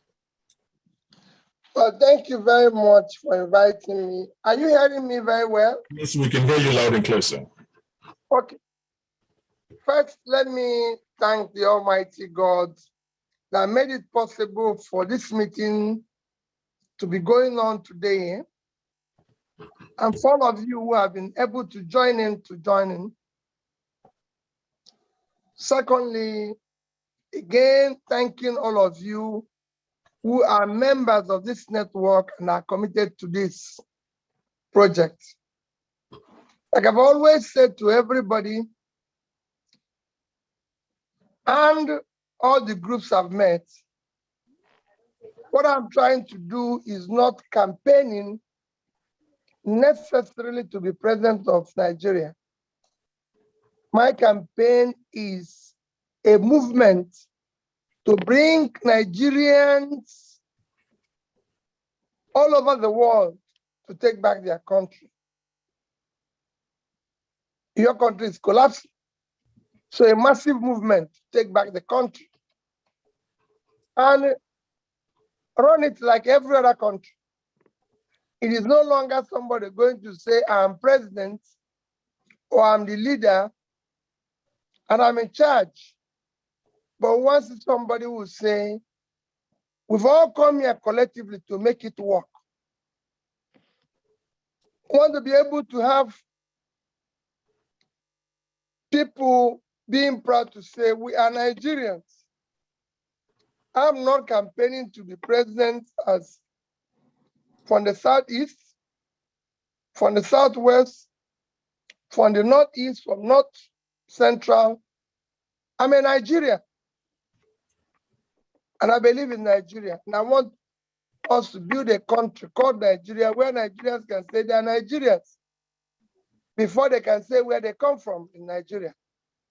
Not that I'm Igbo man, I'm Yoruba man, I'm Hausa man, I'm Fulani man, but that we are Nigerians and be proud to call Nigerians. And that is why I've asked people who try to divide us, who try to base it on ethnicity, on a religion, to show me where Muslims buy bread cheaper, or where Christians buy bread cheaper, or show me where Christians have uninterrupted electricity, or Muslims have the same, or show me road that is constructed that is so good that is meant for only Muslims, for Christians. We are all suffering. We are all going through the same problem. The poverty is increasing all over. The country is insecure. The economy is collapsing and it's affecting everybody. But we are still being manipulated by our incompetent leaders to believe that we're from here, or we're from here, we're from the east, west, north, or this. I've also said today, Katsina is not safer than Oyo State or Enugu State. And so are so many other places. So it is for us to deal with that situation. So I thank you for your effort. We're all going to do it together. And most importantly, we're all going to start working hard to serve Nigeria better. You live in different countries of the world. Nobody know where anybody comes from. His locality, nobody knows. What they care about is the good of the society, the good of the citizen. And that is what Nigeria must start caring. That's what Nigeria must start sharing. I've listened to so many of your questions and everything, starting from the way I started listening was where somebody asked if they can put the picture, the name, and the party logo in the ballot paper. And I think your comment, Mazi, was right. Because there's so much litigations and everything, you know, elections there is not very easy. There's a lot of litigations within the parties, there's a lot of problems, as it will always be when government is the only business. So it's a transaction, not what it should be everywhere. There's always litigations and problems. Because of it, the party said, let the party go for election. And that is why parties go for election here, unlike other places. However, I listened to it, and I'll make that case. For other things that I said, like issues of support and all that, I urge you to do whatever you can. It's not going to be easy. What we're trying to do now, this movement we're trying to build, is not going to be easy. It's going to be very tough. It's something that we all need to work hard, because you're going to have all sorts of things. Like Maza just mentioned, in the past 1 week, and you see it going forward, what you're going to do is a distortion of facts. They go around, if I make 10 statements, and maybe being a human being, like it happened in my last interview, where I went to an area of Lagos, Papa, the case may be, and was held up in a traffic for over 5 hours. And I was coming back, I was trying to ask the station I was appearing if they can change it. When they couldn't change it, I decided, okay, let me appear. And then, of course, you make one mistake, which being a human being, I make mistakes every day. I do the wrong thing every day, but I try to correct. Especially when somebody who knows it better teaches me, because leading and learning is inseparable. If you know everything, then you're an idiot, because no human being knows everything. So if you make one mistake, they go and bring all sorts of things and manipulate your figures and everything. I've seen adverts where they said, World Bank, World Poverty Clock says that if you Google it, I see that 6 Nigerians, this was the report of 2018 or 2019, 6 Nigerians fall into poverty every minute. And I said the same thing. Then they go and say that PeterObi said that 6% of Nigeria falls into poverty every minute. So what they are doing now is that they are not willing to talk. They are not willing to provide solutions. They are not willing to state what the problems are. But they now go about and start saying, PeterObi said this, PeterObi said that. And I've challenged them. If you know where I've said something that is wrong, please cite the interview. I've been speaking from the time I spoke in 2016 at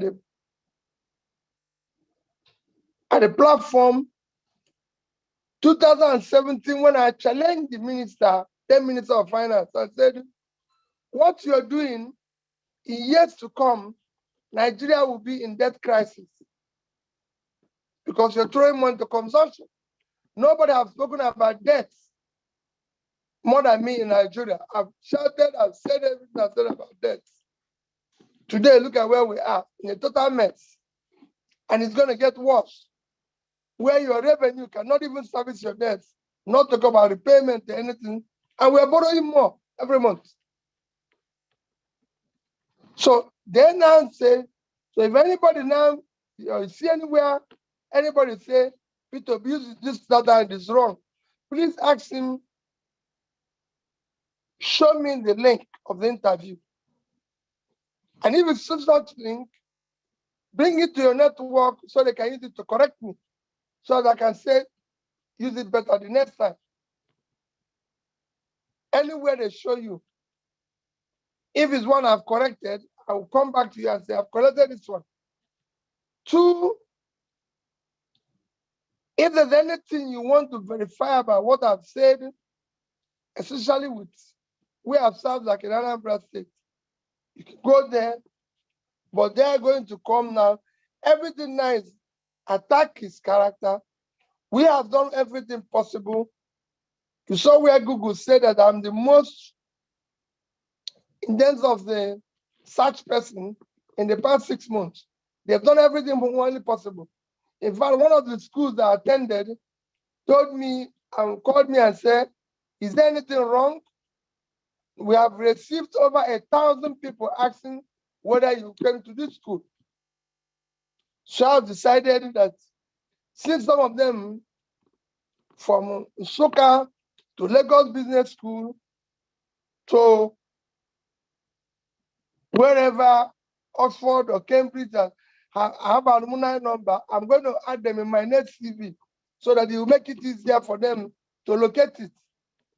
In a church service today, I had to show them, luckily I came to a church today, I saw somebody I went to primary school with. I saw somebody I went to secondary school with. And the pastor I went to university with. I said, listen, these are people, they're here. So they can tell you when I came in, when I left. So it's come to that because what it is now, let's damage his character. Let's do this.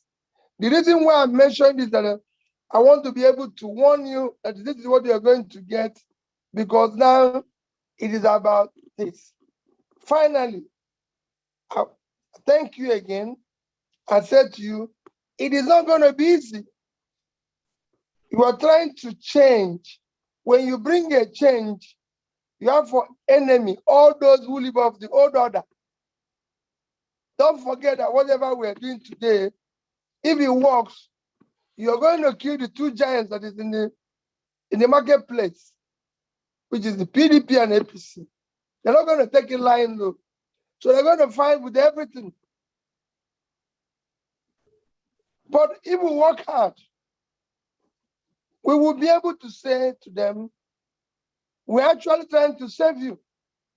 We're actually trying to make things better, because if you continue this way and collapse, anarchy consumes everybody. But what we are doing is to be able to serve you. So be able to look at the future. That is why people can see me say, I'm not ready to waste my time looking back. I want to focus on going forward. There's a lot anybody can do going forward. I did it in the private sector when I chaired institutions. I did it in the public sector as governor of Anambra State. I never one day looked back. I looked forward. And I was able to turn all those things around. People can tell you, oh, there's Anambra State is not Nigeria. And I laugh. What else you used to? What was Clinton measured on? At least you can say about Clinton.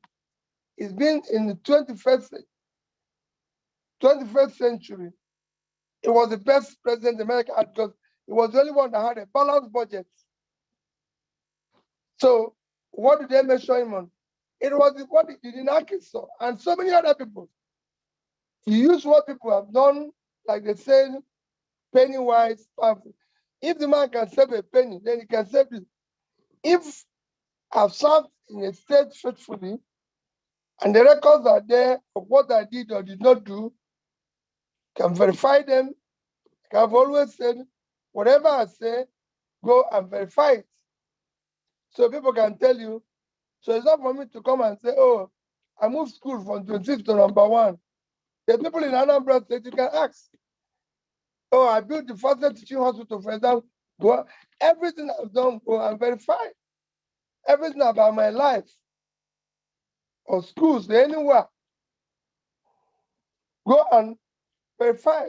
And I urge Nigerians, wherever I go, even when I was in the church, they I said to them, do not listen to any of us. Do not look at our educational qualification. It is not a measure of integrity. Go and verify our background. I have 6 months to do today. So I urge you to be part of this. Try to help me by ensuring that wherever I make mistake, bring it to my attention and correct me. I don't know everything. I want to learn. I want to learn. I want to learn. I want to listen.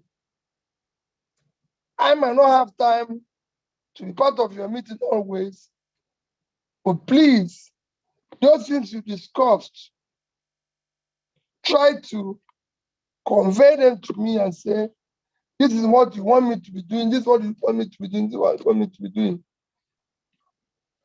The only thing I appeal is that let us not worry about joining our opponents when they go low, by calling names and by referring to anything they've done in the past. That is their place. If we join them in the mud, they win us. Let us show the light and show example that we're going to move forward. All the people who are involved in this election are my elders. I was brought up where you must respect your elders.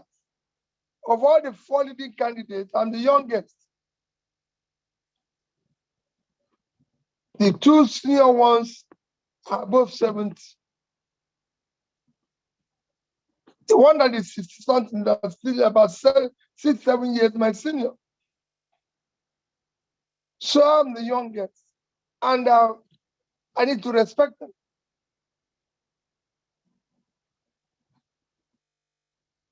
They have been my bosses, one was the other. So I need to respect them. So it's important. So for me, show what you can do to salvage Nigeria. All I keep telling Nigerians that I can be able to halt this bleeding, turn this ship around, where people can know that their country is on the right track. We're not going to solve the problem overnight, but we can start being on the right track. The journey has to show a clear destination, and everybody will know that we're on the road to that destination. What is happening in Nigeria now is that nobody knows where we're going. And when you don't know where you're going, every road will lead you there. If you turn right, it's right. If you turn left, it's right. And that's where we are. So we want to stop that. We want to know the destination of this journey. We want to know that we're on the road to that destination. So our people can start having hope in a country called Nigeria. It's a country that is blessed. Country that have everything to be proud of. All of you live everywhere all over the world. We have everything. God gave us good weather, fertile land, everything. The only thing He didn't give us good leadership over the years.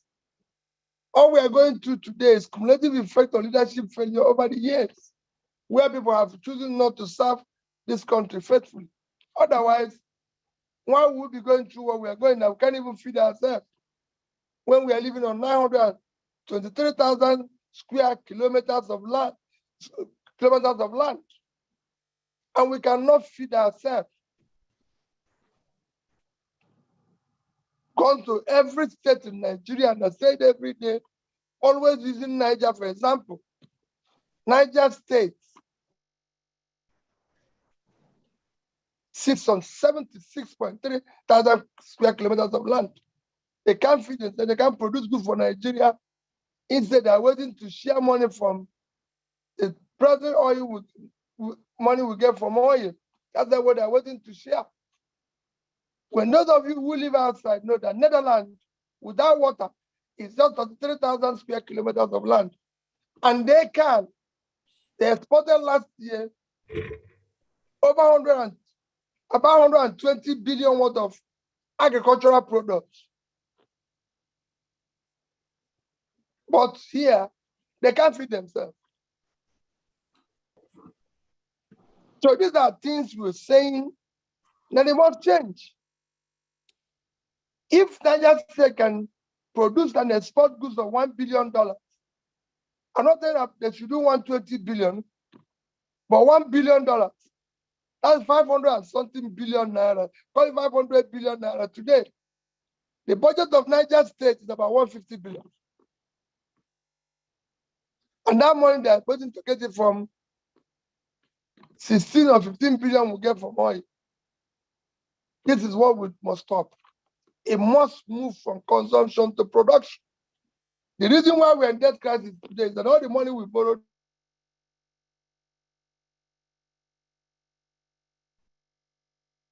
I do for the opportunity. If there's still one or two questions I can clarify, I will. But may God Almighty bless all of you for what you're doing. And I urge you, please, do not relent. We must take back our country. Whatever they do, don't, I know what I get every day, threats, everything. But this country belongs to all of us. And it's a great country. We can change it. I know it's possible. Let's do it. God bless you.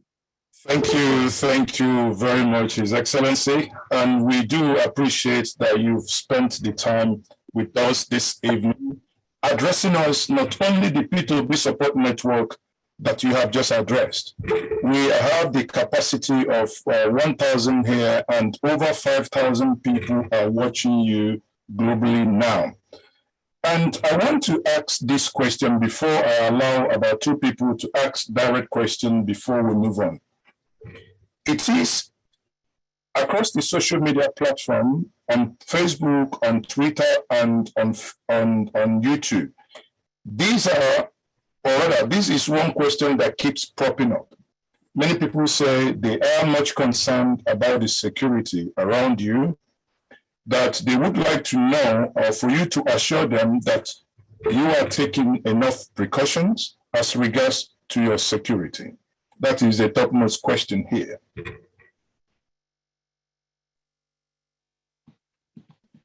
You may go on, sir, and take the question if you so wish, or should we skip it?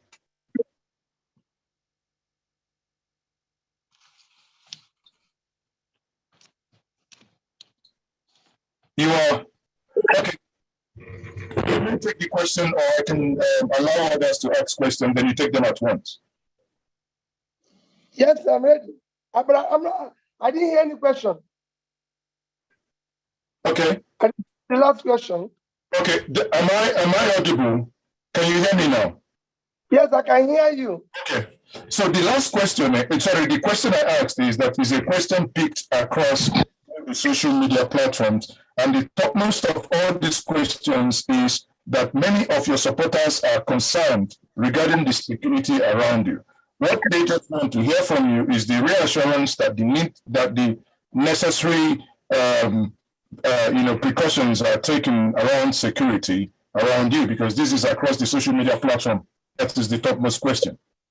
Well, I can assure you that I'm doing everything possible to ensure that I'm secured. Maybe any day I see you personally, I'll tell you some of the things I'm doing. I'm doing everything possible to make sure that I'm secured, without obviously making it look as if I don't know what I was saying, but I'm doing everything to secure myself. Thank you. And above all, praying to the Almighty God. Thank you very much for that. Then let me take a question from Chukwudi. Mojeje. Chukudi Mojeje, please kindly unmute and ask your question. 30 seconds. Thank you.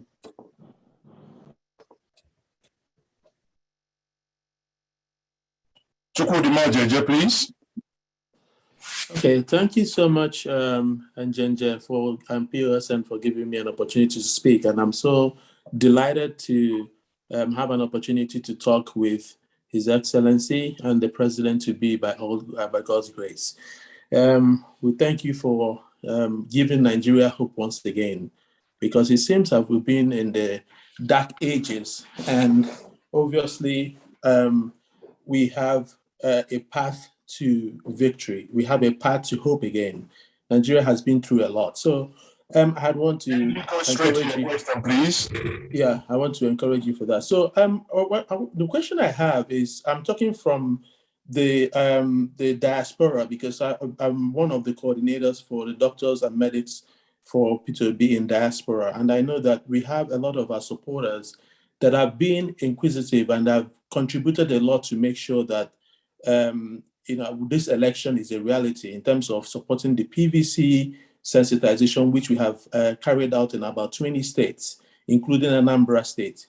And the question I have is, from the party and from the campaign organization, what are we doing in place to make sure that we strategize? Because what we have in the news now is that the opponents are having a very organized campaign to bring to bring us down. So we're wondering what is happening with the campaign group, in a way to have a strategy group that is working under the radar to make sure that we put out the right news and then the right information. Thank you very much, Mojeje. That's the much we can take. Thank you. May I use the opportunity? So let me take just 2, 3, then you can answer them at once. Let me also take the question from Professor. Sorry. Let me take, okay, Professor has lowered, sorry. Okay, in that case, let me pick someone else.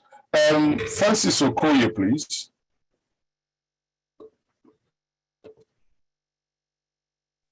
Can you hear me? Yes, go ahead. Can you hear me? Okay. So thank you very much for giving me this opportunity to ask His Excellency a question. I'm actually zooming from Anambra, Oka to be precise. So Your Excellency, we in the grassroots here have, most times we've gone out, I chat with people, and the thing they keep asking is, the opponents, they keep saying is that you did this, you did this, you did this, but they cannot see anything. And they always say that they are going to do this in terms of causing violence and stuff. So I want to know if there is anything the party or the organization is putting in place to quell the intended or the alleged violence that is going to happen, or probably they are planning to, especially in places like Lagos, Imo State, some part of the north, where they obviously know that they are going to lose grounds to the Labour Party. They are seriously planning to cause violence. So I want to know if the campaign organization is taking note of it and what the plans to do. Please, I have one plea for us.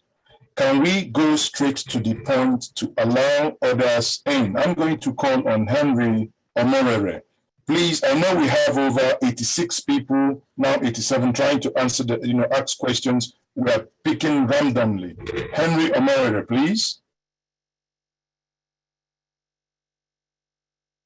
Henry Omorere, please. Yes, Your Excellency. Yes. Can you hear me now? Can you speak up, Henry, please? Yes.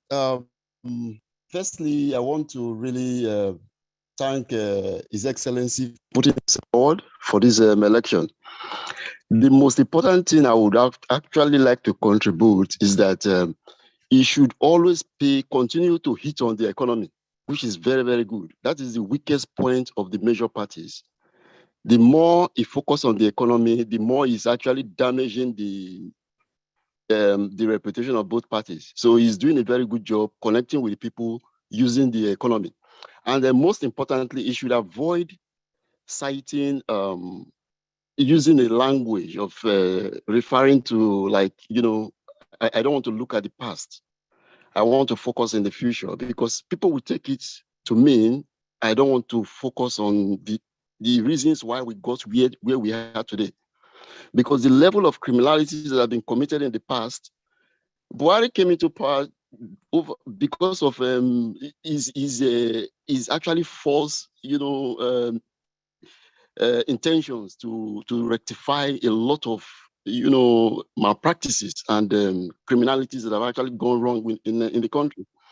So you should avoid using any connotations that would mislead people into thinking that it might just gloss things over. Thank you very much, Henry. Let me squeeze in one. Ambrose Obima, please. Oh, Mazi. So Mazi, mine is not a question. I just wanted, I raised my hand to re-emphasize, as we listen to His Excellency, he, as you are contributing, it's very important that we bind together. So there is a form I've been posting on the chat, and I've also linked it on the POSN website, Twitter account. Can you please consider joining us to contribute your time? Consider joining us so that we all coordinate together. Fill out this form on the screen so that somebody will reach out to you.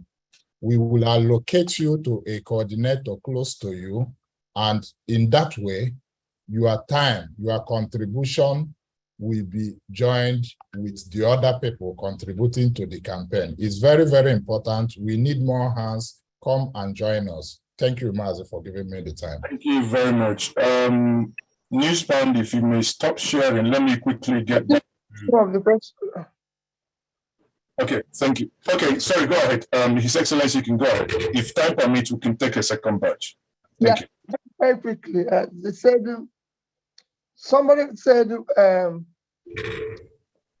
I've spoken about personal security. I'm doing everything possible to ensure that I take care of personal security. On issue of bad publicity or bad news, what are we doing to counter it, especially what they're saying? What the most important way to counter it for me is to always keep saying and doing the right things. Bad publicity and bad news will always come. I've campaigned as governor of Anambra State.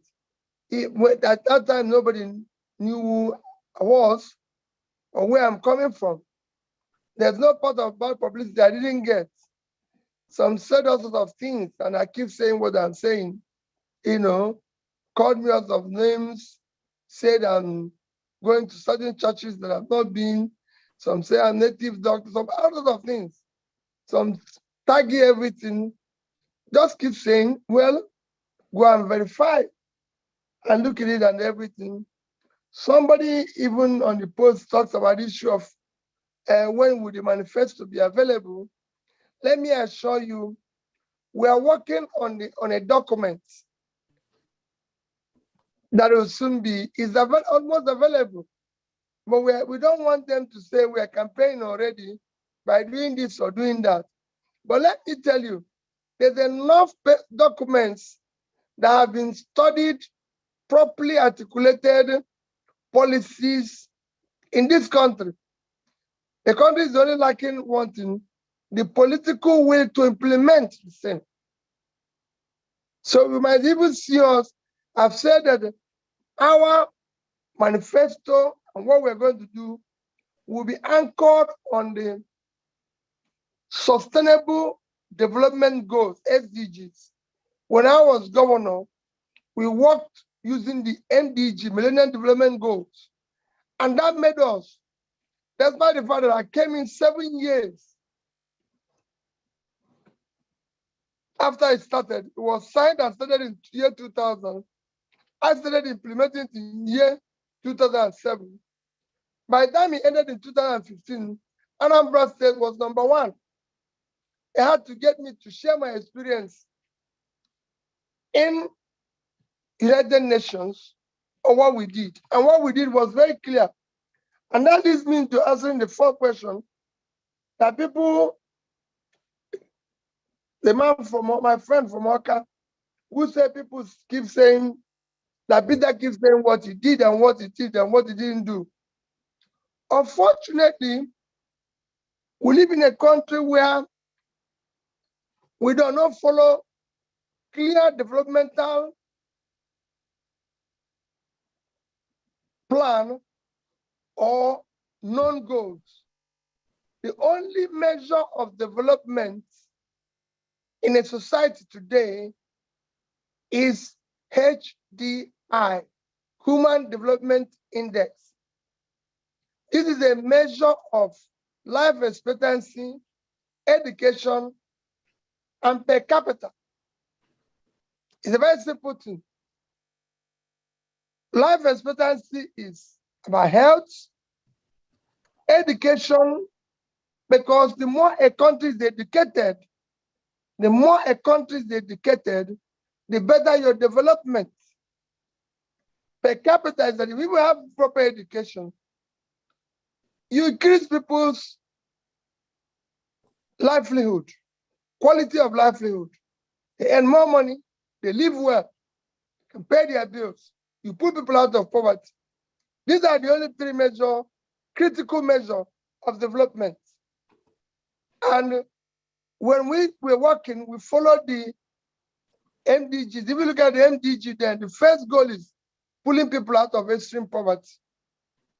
And what did we do since you're in Anambra State to pull people out of extreme poverty? We are the first state in Nigeria to have a statistical record of poverty mapping. You can go to Federal Office of Statistics and you see that Anambra was the first. We studied it and we found out why so many communities are poor. You are in Anambra State. When I started, the poorest area of Anambra State was Anambra West, Obaru, Anambra East, Omambara, and Ayamelum, Omambara area, Ayamelum area. And we studied why are they poor. The reason why they are poor is that they have no access. Before I became governor, you cannot drive across the Anambra River and go to a place like Imiata. To tell you how bad it is, when I was giving secondary schools vehicles, the only local government that did not give one vehicle was Anambra West, because there's no road for the motor to get to the school. So they came to me and said, since it's our entitlement, pack it in Oka. The day we see road, we'll take it.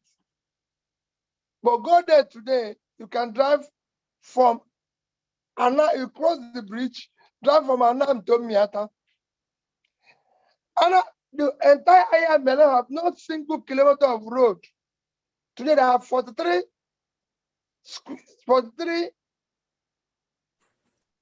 kilometers of road. Omaru, from Onitsha, you can't get to Osamala. Today you can get from Onitsha to Osamala. All these roads were constructed by me because I have to open them up because that's what they needed, access. Not coming to the capital and building this. When I became governor, the Anambra State did not have governor's office because it was burnt, no governor's lodge because it was burnt, no secretariat. All the ministries were scattered all over Aka and beyond. That secretariat you are seeing was built by me from scratch. Your university today have teaching hospital, the fastest teaching hospital ever built. And this is I'm telling you is randomly. But let me tell you the most important thing that I did, which is the most important thing that's required in Nigeria. Today, your country have a human capital. A human capital is 152 over 158. You cannot be calling about building physical infrastructure without building human infrastructure, which is the education, which is the highest. We took education from being number 26 and 27 in WAEC and NECO to number 1. Nobody. In fact, I read what Oyo State was saying the other day. The governor said one of his greatest work is that when he came, education was at number 25 but they are now number 12. And I remember that vividly because when we were number 26, they were number 25 equally. We took it to number 1. There was not single school of nursing or school of midwifery or school of health technology when I started being governor. And you're talking about primary health care. When you don't have nurses or where to train them, how can you do primary health care? Today, Anambra has the highest number, not the, actually one of the highest number of school of, we have about 12 school of nurses, school of midwifery and education. And they were, each and every one of them was set up and built under me. Of course, I can go on and on, but we are not in question. And just to clarify to you, you might not be looking about the opponents threatening what they will do and what they will not do to disrupt or do anything. Do not care about the opponents. They will always be threatening. Like I told you before, if you're going to bring a new order, you have for enemy all those who live off the old order. They're going to do something drastic. Even in the Bible, when Jesus told the evil spirit that was possessing the man they were possessing to live, remember they left and went into swine and destroyed everything and they're going. So they will do everything possible to say, we're not going to go, we're not going to do this. But with your help, with your prayers, we must be able to turn around this country and stop people from holding a country God so blessed to ransom. Continue to talk about the economy. I want to realize, let me tell you, Nigeria's biggest problem and number one problem is economy. People will tell me security. I say yes. Security is number one problem we have. But this security is because your economy have collapsed. From Mexico to Colombia to Brazil to South America to all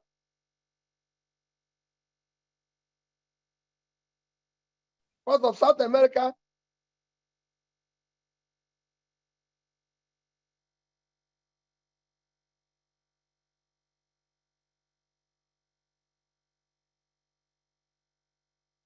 I think a call muted you. Can you know? And that is known everywhere. So if we're able to reduce, there's no way you can have 100 million people living in poverty, have about the world highest unemployment rate, because while the percentage of the other countries are higher in population, we are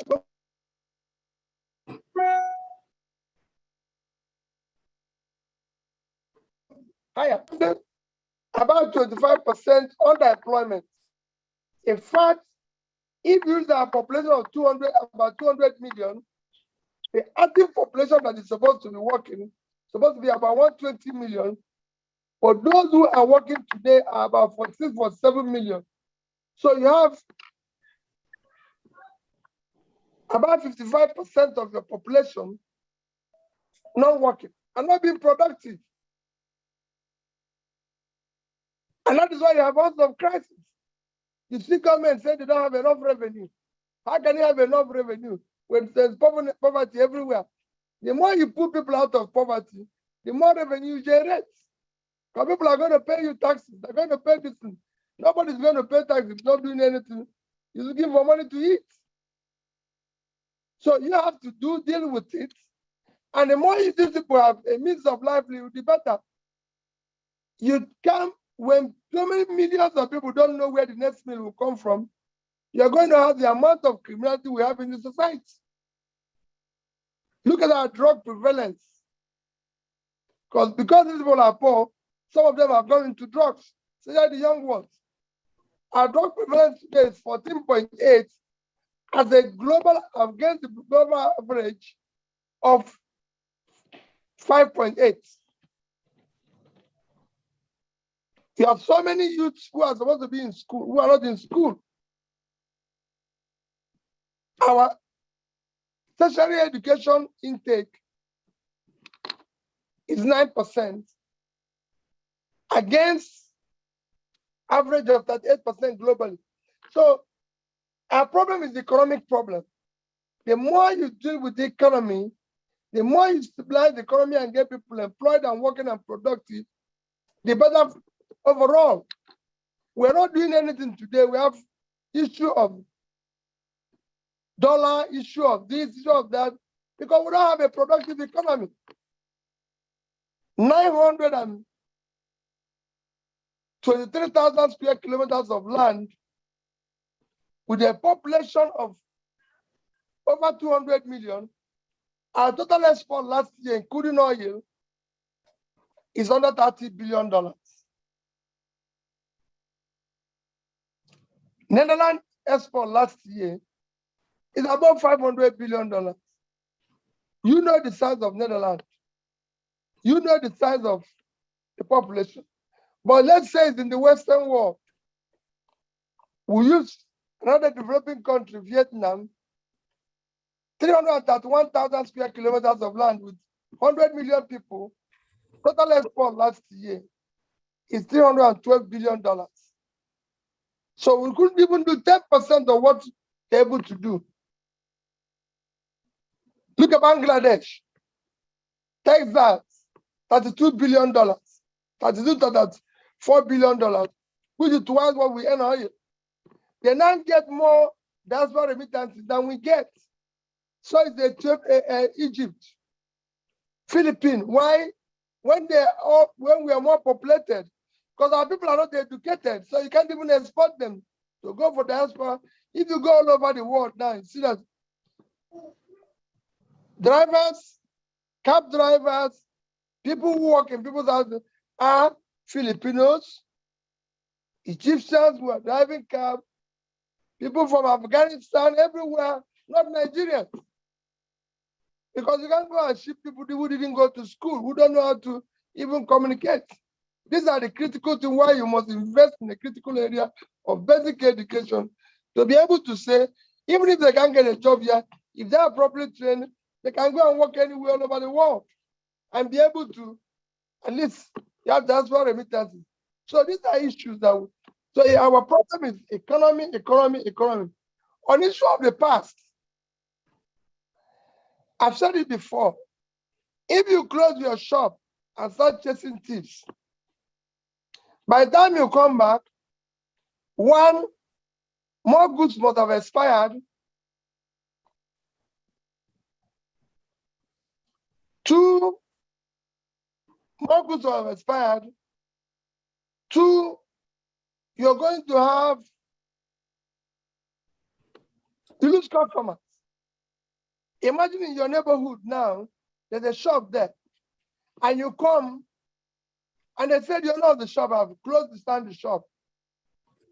And it's chasing thieves who have stolen something. 1 week, 2 weeks, you find another shop that is in location. So for me, let's focus on the future. For me, let's learn what it is. If this government had come in and said, from the day we are here, we will not allow anybody to steal again, I can tell you they'll save more.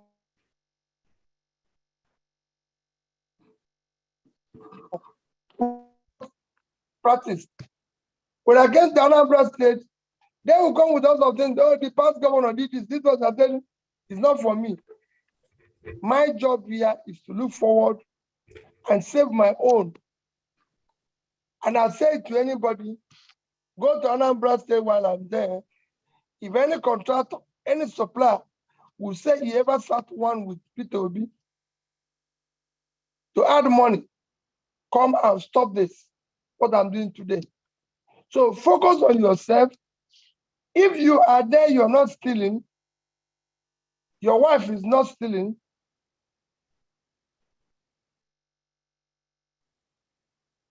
those around you are not stealing, you reduce it by 70%. and you do the right thing.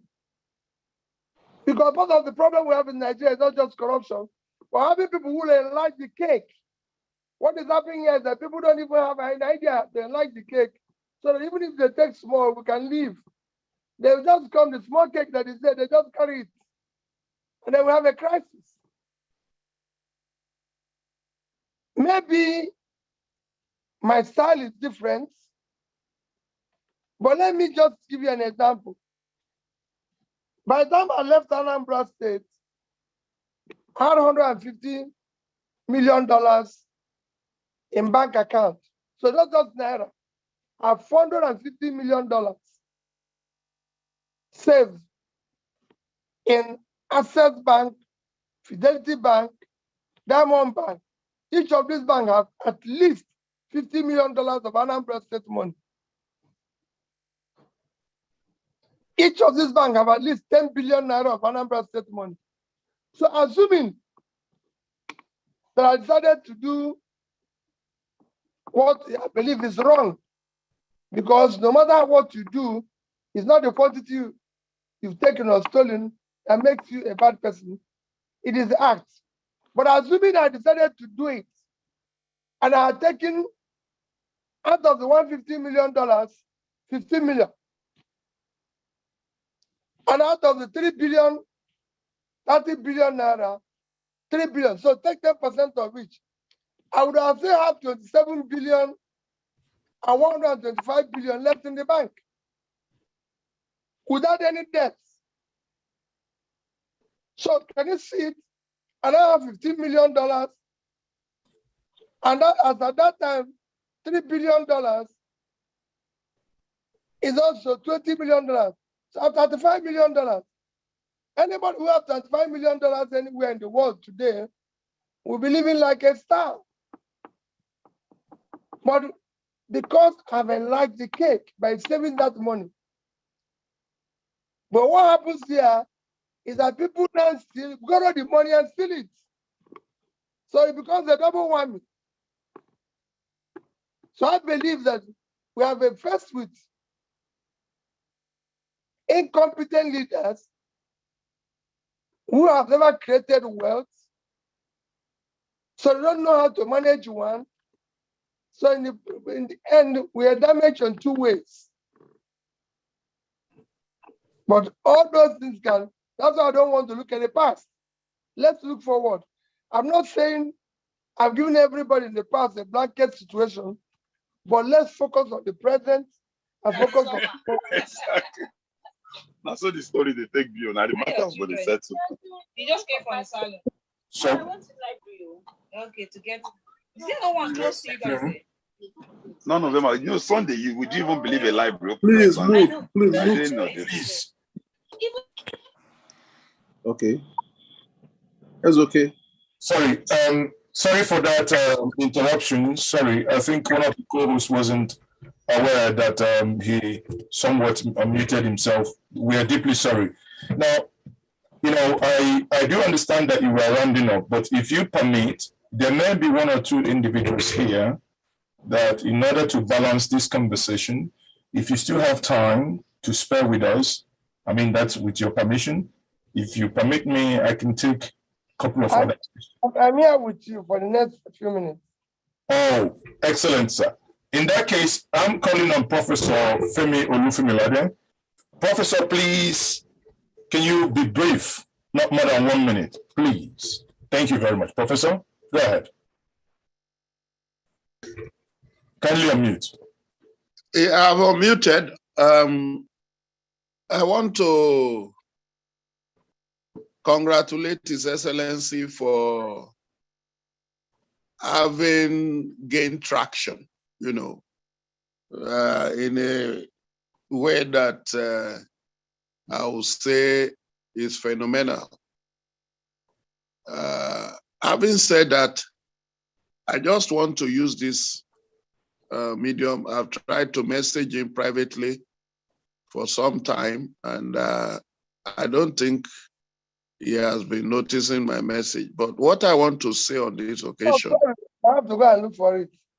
Is to say that in your campaign or policy agenda, try and have regional sub-plans, you know, so that what you will be using as the basis of your campaign will appeal to those who are the thinkers for the various zones in the country. I'm a Yoruba man and I know that you have a lot of youthful supporters. You also are, among the Yorubas, you also have some elders, but the election is still some 6-7 months away, or let's say roughly 6 months away. And in the final analysis, people are going to ask, what does he have for us? We are not producing the vice. Why should we vote for him when there are Yoruba people? Almost about 5 of them in the race. MK Abiola's son is there. Adebayo Adewale in SDP is there. I don't want to talk about Jagaba. It's too obvious. But then the typical Yoruba person, maybe some don't know, it's not likely to vote you because you're a Yoruba person. It has never been so since 1922 when they started voting. They voted NS Ekoli against Akinsoya, the later demo of Ishara. They voted Nnamdi Azikiwe when they said, Chino Achebe said Azikiwe was robbed. The Azikiwe election to the Western House of the Western Parliament, was it not the Yoruba people that he was representing there? So they have always, I'm coming. What I'm saying in a nutshell is that you need to factor in regional peculiarities and expectations. Yoruba people, a lot of them are tired of this country, if I must be honest with you. They've been talking about restructuring.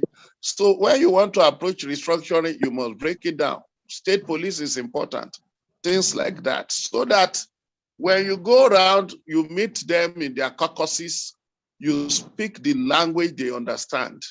And that is when they will tell you, Mr. PeterObi, you can go, leave the rest for us. So you really need that. Thank you very much, Prof. Please, thank you very much. I do appreciate that. In line with what Prof said, now I'm taking this question from the YouTube. That question is from Ntodonke. It says, on constitutional reform, what's your take on the issue, sir? On that note, I will take one of our northern coordinators in the person of Malta Topsy. Malta, please kindly unmute, and you have 1 minute to ask your question or submit your comment. Malta, Abubakar, please. Malta, are you there? Okay. Barrister Mrs. Roots, please. No? Okay, sorry, Malta, go ahead. 30 seconds, go ahead. 30 seconds, go ahead. Yes, I thank you for the opportunity. I just have to talk 1 or 2 things. We have spoken the issue of securities, and in the northern part, more especially in the northeast, where I have one of the candidates there, and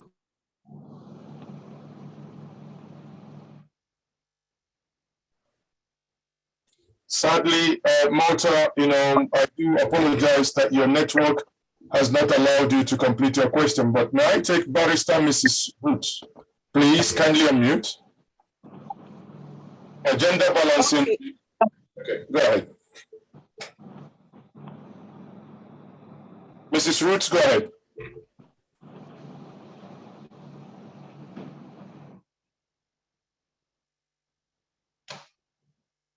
Okay. Mrs. Roots, last chance. Unmute. Okay. Okay. Good evening, everybody. Your Excellency, I'm privileged to be in this meeting. My question, I want to go straight to the point to save time. My question is, what do we do about the network? Because information reaching us is that the electronic voters machine is going to be very slow. Network is going to be very slow in the east, especially in the southeast, and in other areas where there's density of we obedience. And so I want to know the alternative network arrangements that has been made or that can be made so that we can put heads together and begin to work towards it. That's really what I want to ask. Thank you very much. Barrister. And may I also take our Niger State Coordinator, Ismail. Ismail, kindly unmute, please. 1 minute, please. Can we stick to time? Ismail, kindly unmute. Good evening, Your Excellency. Hello? Good evening, Ismail. Go ahead. Thank you very much for giving me this opportunity. I'm happy to speak with you this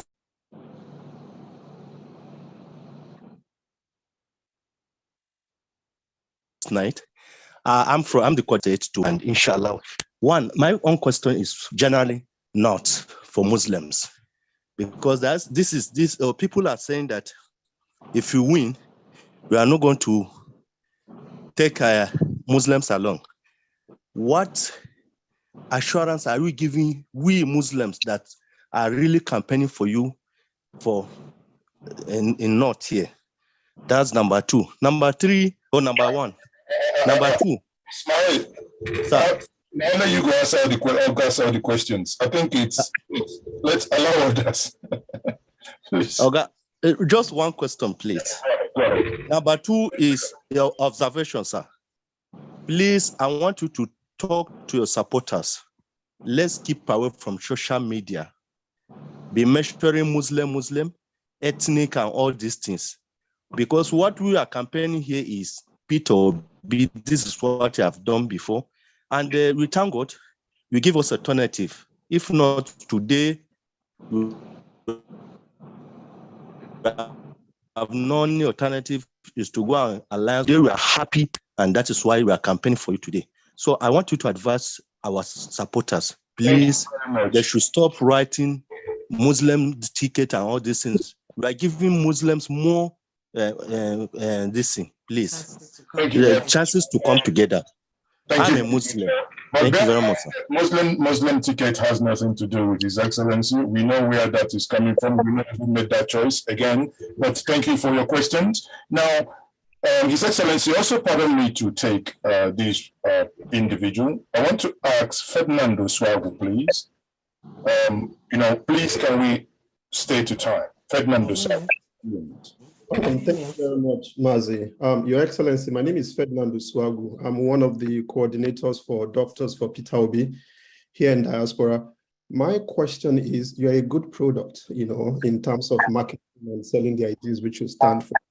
I don't know if there is a formalized media warhouse that combines your campaign and Labour Party that can at least every weekly bring out some form of messaging. For example, we had a security situation in Abuja. It would have been nice to have a press release from your campaign, Labour Party, speaking to the facts of what has happened during that incident so that people can be seeing that and making choices. And if you're going to set up that media warhouse, would you also include your support groups? We have more than willing people who are willing to partner with you to help drive this narrative forward. So every week, it would be nice to have something coming from the campaign office and Labour Party of PeterObi, speaking to issues that has happened that week. Thank you very much, Ferdinand. Your question is well taken. Let me start answering by starting. Are you hearing me? Yes, we can hear you. Go ahead now. I'll start with Ferdinand. Ferdinand, when it is campaign, there's no coordinated media office. Everyone and each of you is part of it. A PeterObi support group can actually do all this. I can sit down with you people, share my ideas. We are one of my biggest selling partner.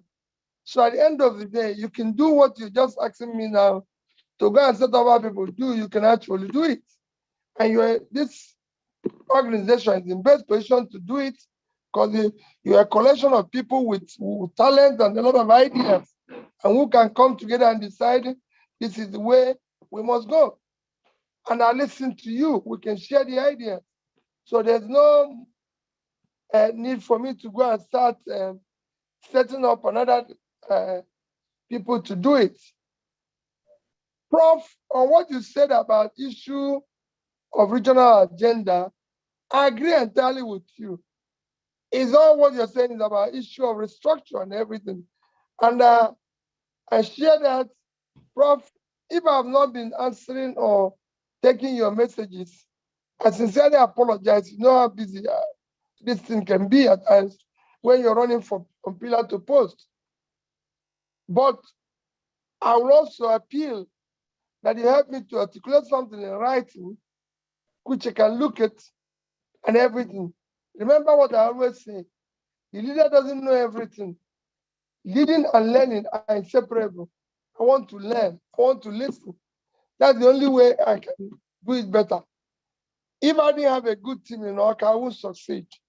So the team is far more important than an individual effort. And that is what I'm trying to set up again, have a team of people who wants to do the job. And Prof, you can always help me. I'm looking forward to your help. On issue of constitution, which is part of what Prof mentioned, issue of whether you're going to have restructure. When people talk about restructure, they make it look as if it's something that is coming from the moon. We are a federal system. That in itself has said each component or state of all are on their own. If I'm governor, president today, one thing I can assure you is that I will hold the governors responsible for the security of their states. And if so, I will ensure that the federal police posting a commissioner to a state, that commissioner must be answerable to the state government. And the state is allowed to have its own police. They will be responsible for their security. Even if local government is going to do it, I don't mind, as long as we have security. Nigerians must have security. The country must be secured. Non-state actor cannot be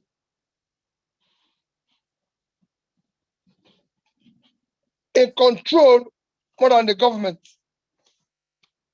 And I've said this issue of security before.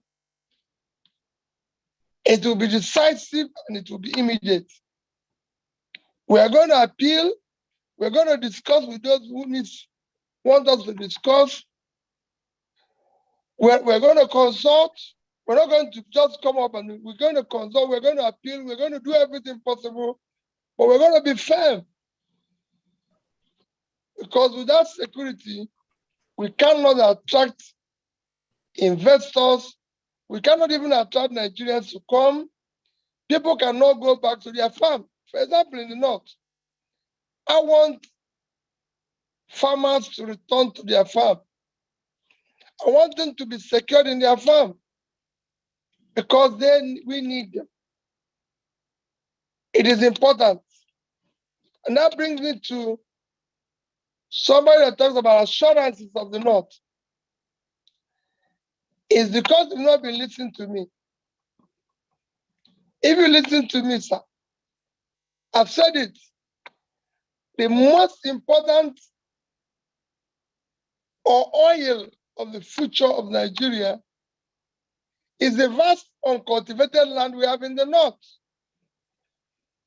I'm just giving you an example using Niger State. Let me not even go and start saying the size. Let's say the size of Niger State and Netherlands is the same thing. And their population is about the same thing. I'm not sure. But they should be out.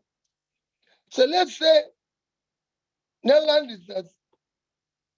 These people have been able to export 120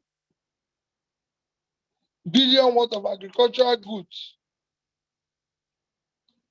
And I'm saying that Niger State can do 1% of that.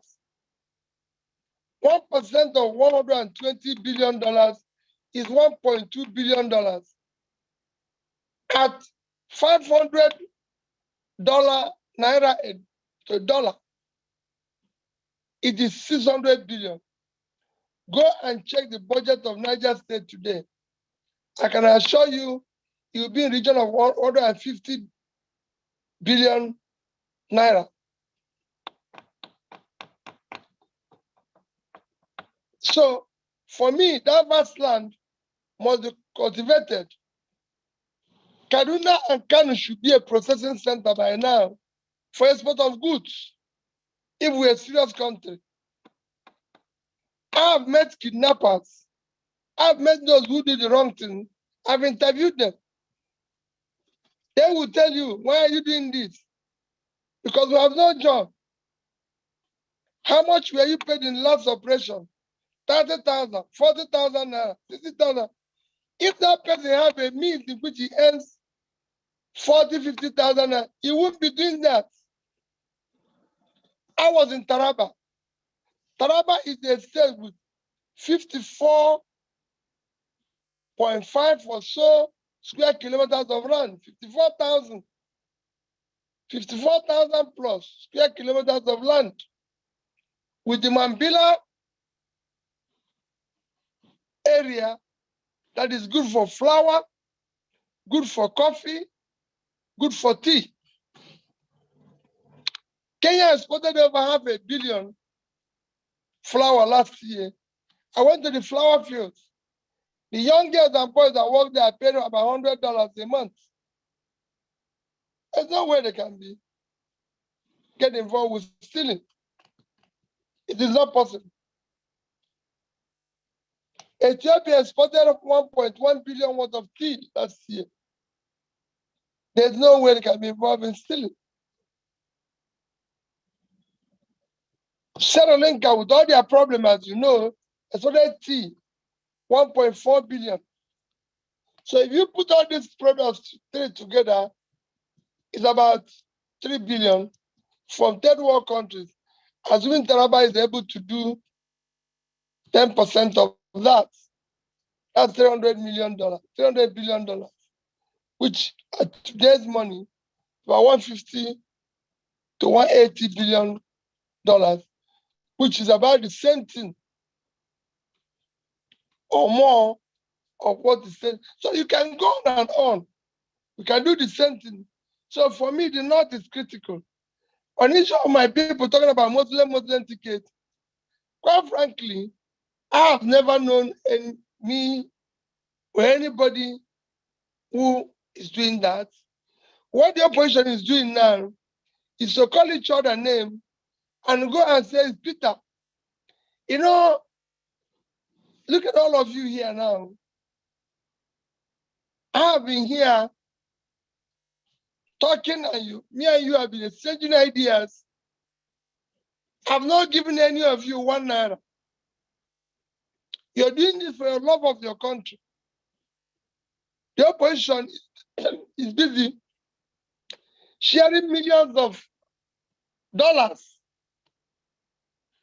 You have not heard that Peter gave anybody $1 and everything. You've not heard it. So the people that are paying and the people who have, they've hired number. I know some of them who have hired today 500 to 1,000 young boys in social media. I'm not in Facebook, but I have up to 6 or 7 Facebook accounts, but up to 10. I don't have a Facebook account. But if you go there, so they do lots of things in order to paint the person black. There's nothing I can do. That's why I'm here. So if I say, oh, 5 years ago, I wear only one watch, hey, rather than go and verify, like I said, if they see me, had a time, one of the institutions that went gave me a band, this band to monitor the number of steps I take every day. They say, he's wearing 2 watches. It's a different watch. I've saw people wearing the band. Thank God that my phone can now count the number of steps. So when doctors ask me, where's the band? I said, no, they turn it into watch. You've seen a situation where I wear shoe and I said, I bought it in Marks and Spencer. Somebody had to go to the shop because they said, oh no, he's wearing Prada. I don't have to. It was their question that I was answering. Well, you not answer that question. So everywhere I go, they try to paint it. They said, they asked me a question. I say it's Marks and Spencer shoe. They say it's Prada. And even show the mark on it until somebody went to Marks and Spencer. I don't have to, I'm not trying to convey any message by saying I won't watch. I was just answering something and saying, why do people buy so many watches and keep it in their house when the purpose of watch is to keep time? So if you're not wearing it, whose time is it keeping at the house? Now that's why I have one. I'm not saying anybody should or anything, but they will turn it around. So anything I say, they must turn it around and try to produce something else out of it. Because if you succeed, they're going to be out of work. They're going to do this. If you succeed, you're going to cut, which is the biggest thing we need today, cost of governance. So I can have free up resources to do something. At least the leaders should live within the means or within the people or in their style, so you can be part of them. So be rest assured, I don't see anything. All these Muslim, Yoruba, Igbo are coined by our failed leaders to sustain the mismanagement of Nigeria. So are you a Muslim? You go to Dubai. I said it to anybody who go to Dubai. St. Mary's Church in Dubai, the land and the church is built by Emir of Dubai. It's a Catholic church. The Emir even comes there during the Christmas or Muslim to worship. And everybody wants to go to Dubai. And it's a Muslim country. So when people come here and talk about religion, for me, religion has not paid anybody's bill. There's nowhere in the north that you can say today it's safer than places in the north, south. You can't go to Kaduna from Abuja by road, by air or by train. Is it because somebody from the south is president? No. So let's deal with the issues of the country.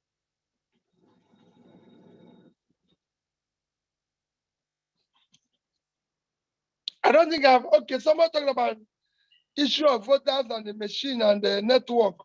Well, those are things we have to deal with in the coming days. I don't think it's something that we should, we'll deal with it when we're dealing with INEC and other issues.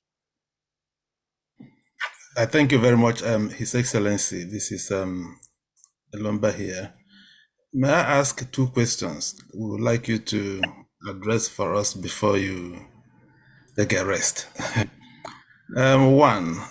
One of the major complaints we're having from across Nigeria is the difficulty in registering with the Labour Party. And of course, we know your time is difficult in registering with Labour Party. The Labour Party. Difficulty in contacting the officials of the Labour Party. Okay. At the states. Is this something you may eventually have time to address? And secondly, let me tell you about Labour Party so you understand issue of Labour Party. You know, let me tell you, I'm a businessman. So I remember once I found a product, a very good product, you know, and I went and imported about half a con. This was in the 90s. I went and imported about few cartons of it, and I came back. I sold everything in 1 week. So I went back to the suppliers from Asia. I went to them and I said, I want to buy a container. This thing they're doing it in one room. It was just the man, the wife, the mother-in-law, and the wife's brother. They said to me they've never sold one container before.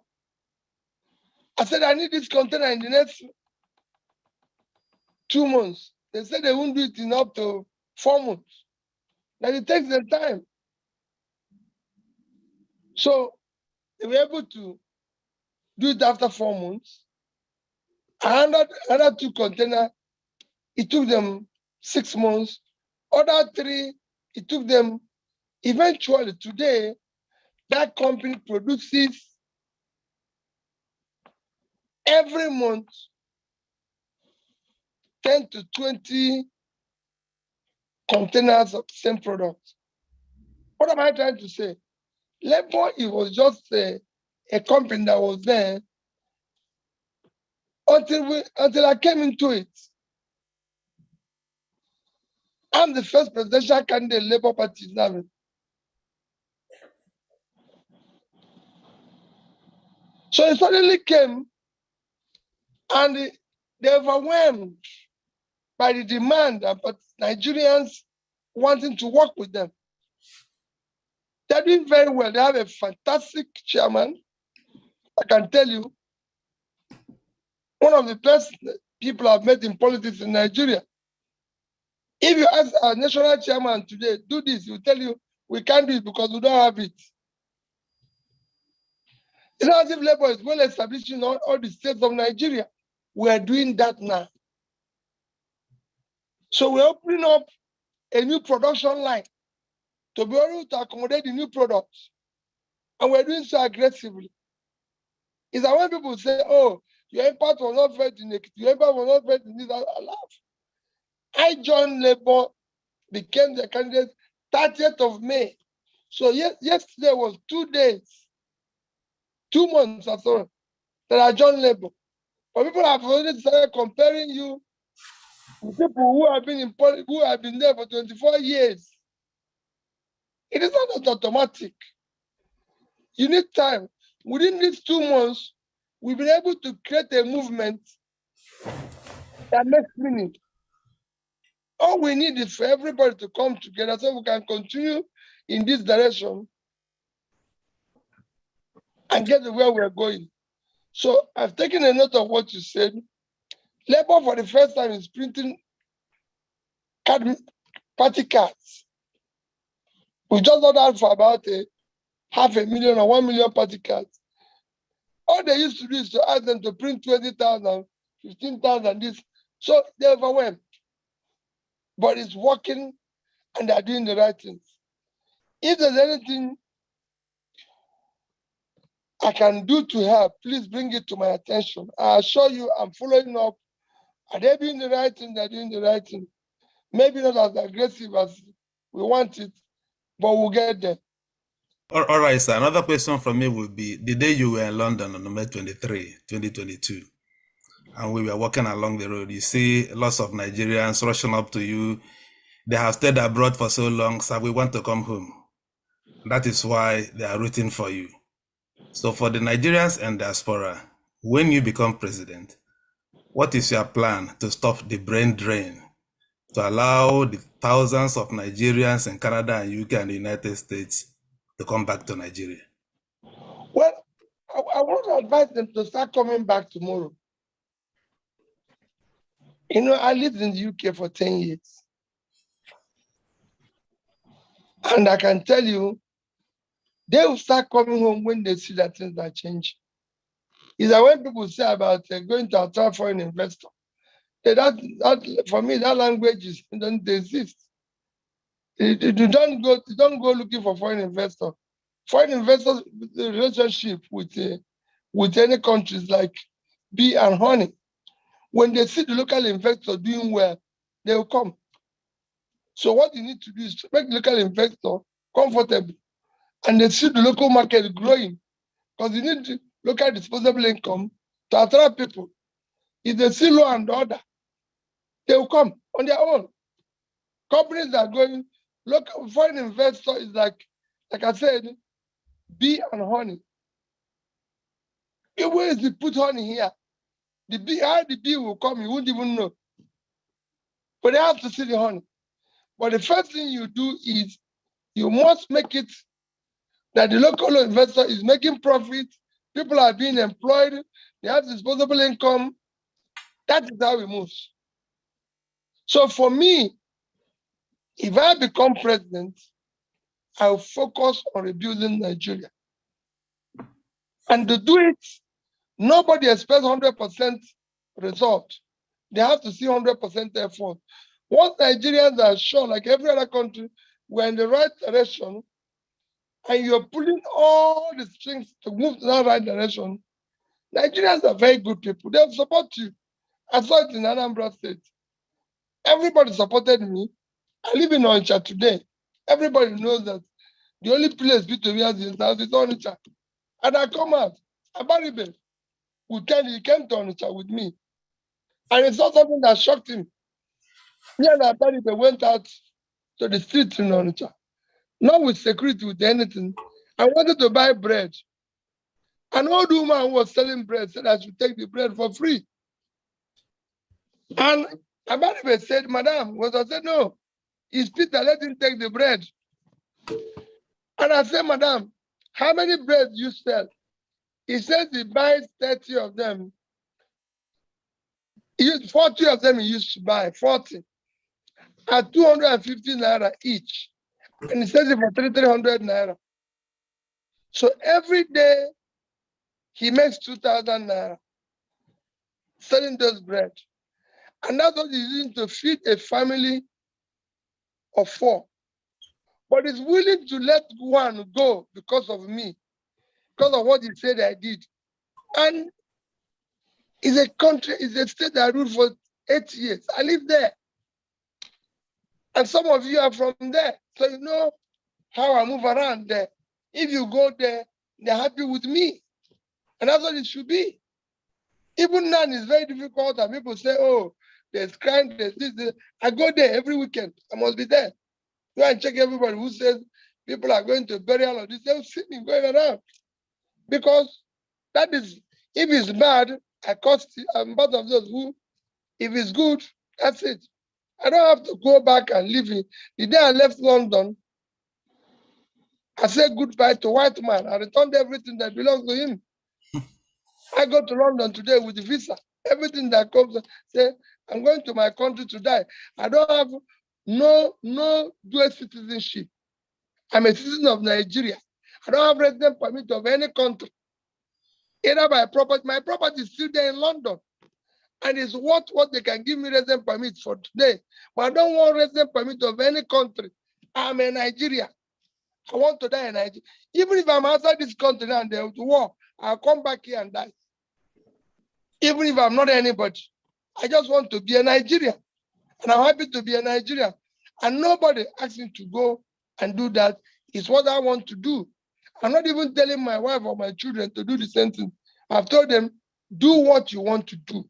You have a life to live. Don't look at me. This is what I want to do, because that's what I want to do. And it's critical for me. And that's why I want it to work. I don't want anybody to tell me, oh, this is this. It can work. Let's do the sacrifice. If it doesn't work, then we know. But there's no sacrifice here. How can people just get up at me, stealing public money without conscience, not looking at anything? They don't care what is. For me, let's make it work. It can be done. I'm not a saint, but I want us to sacrifice for the sake of our children. All right, sir. Are you not scared? For the first time in the history of this country, the amount of revenue generated by Nigeria is not enough to service debt. For the first time, the amount used to service debt surpassed the quantum of revenue generated by this country. So are you not scared to take over this body? I've been saying this since 2017. When the then minister said he's going to pull people out of, it's going to spend its way out of poverty. I said, you don't spend your way out of recession. When we had recession, he said they are borrowing to spend their way out of recession. America had recession, and they were doing quantitative easing by printing more money and spending their way out of. I said, America is a developed economy. That's why I don't like people when they compare America and Nigeria or Britain and Nigeria or these are developed economy. All they deal with is tax issues, rate issues. They're not dealing with developmental issues. They have roads already. They have education. They have all these basic things already. So nobody is campaigning today the what they used to campaign now in Britain is tax rates, foreign relation issues, all this stuff, that's what they used to come. But here, you need to talk about basic issues. Even if they're mentioning health, education, and everything in the UK, it is not what makes the average person vote. It is the issue of tax, the issue of this. So you must know where you are. That's why I always compare Nigeria with Bangladesh, with Philippines, with Vietnam, and this and that. You don't go and be in a Division 3 league and be comparing yourself with people in Division 1. No. Compare yourself with those who are supposed to be in the same place with you, or people in Division 2. Don't go to Premier League when you're in Division 3. Where we are now is Division 3. So when people are comparing us with America, it's waste of everybody's time. Where are you going to start? The GDP of California alone, which is one state in America, is 3.3 trillion. That is 8 times the GDP of Nigeria, $400 billion. So this is one state. So why are you comparing yourself with America? It is not good to compare yourself with countries that have similarity. Ethiopia have Ethiopian Airlines that is doing well. They are cultivating and exporting this thing.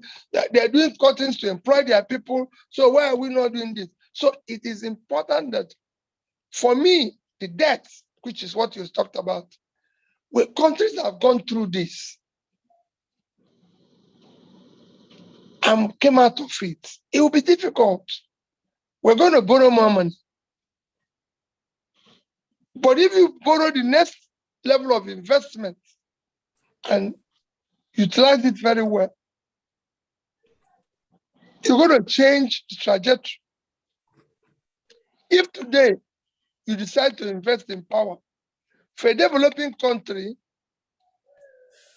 not sure, but it has always been, from all studies, it's shown that for every 1,000 power of electricity you generate, you could add half to 1% to your GDP in a developing world, especially one that is as low as ours, because you increase your productive, especially manufacturing capacity.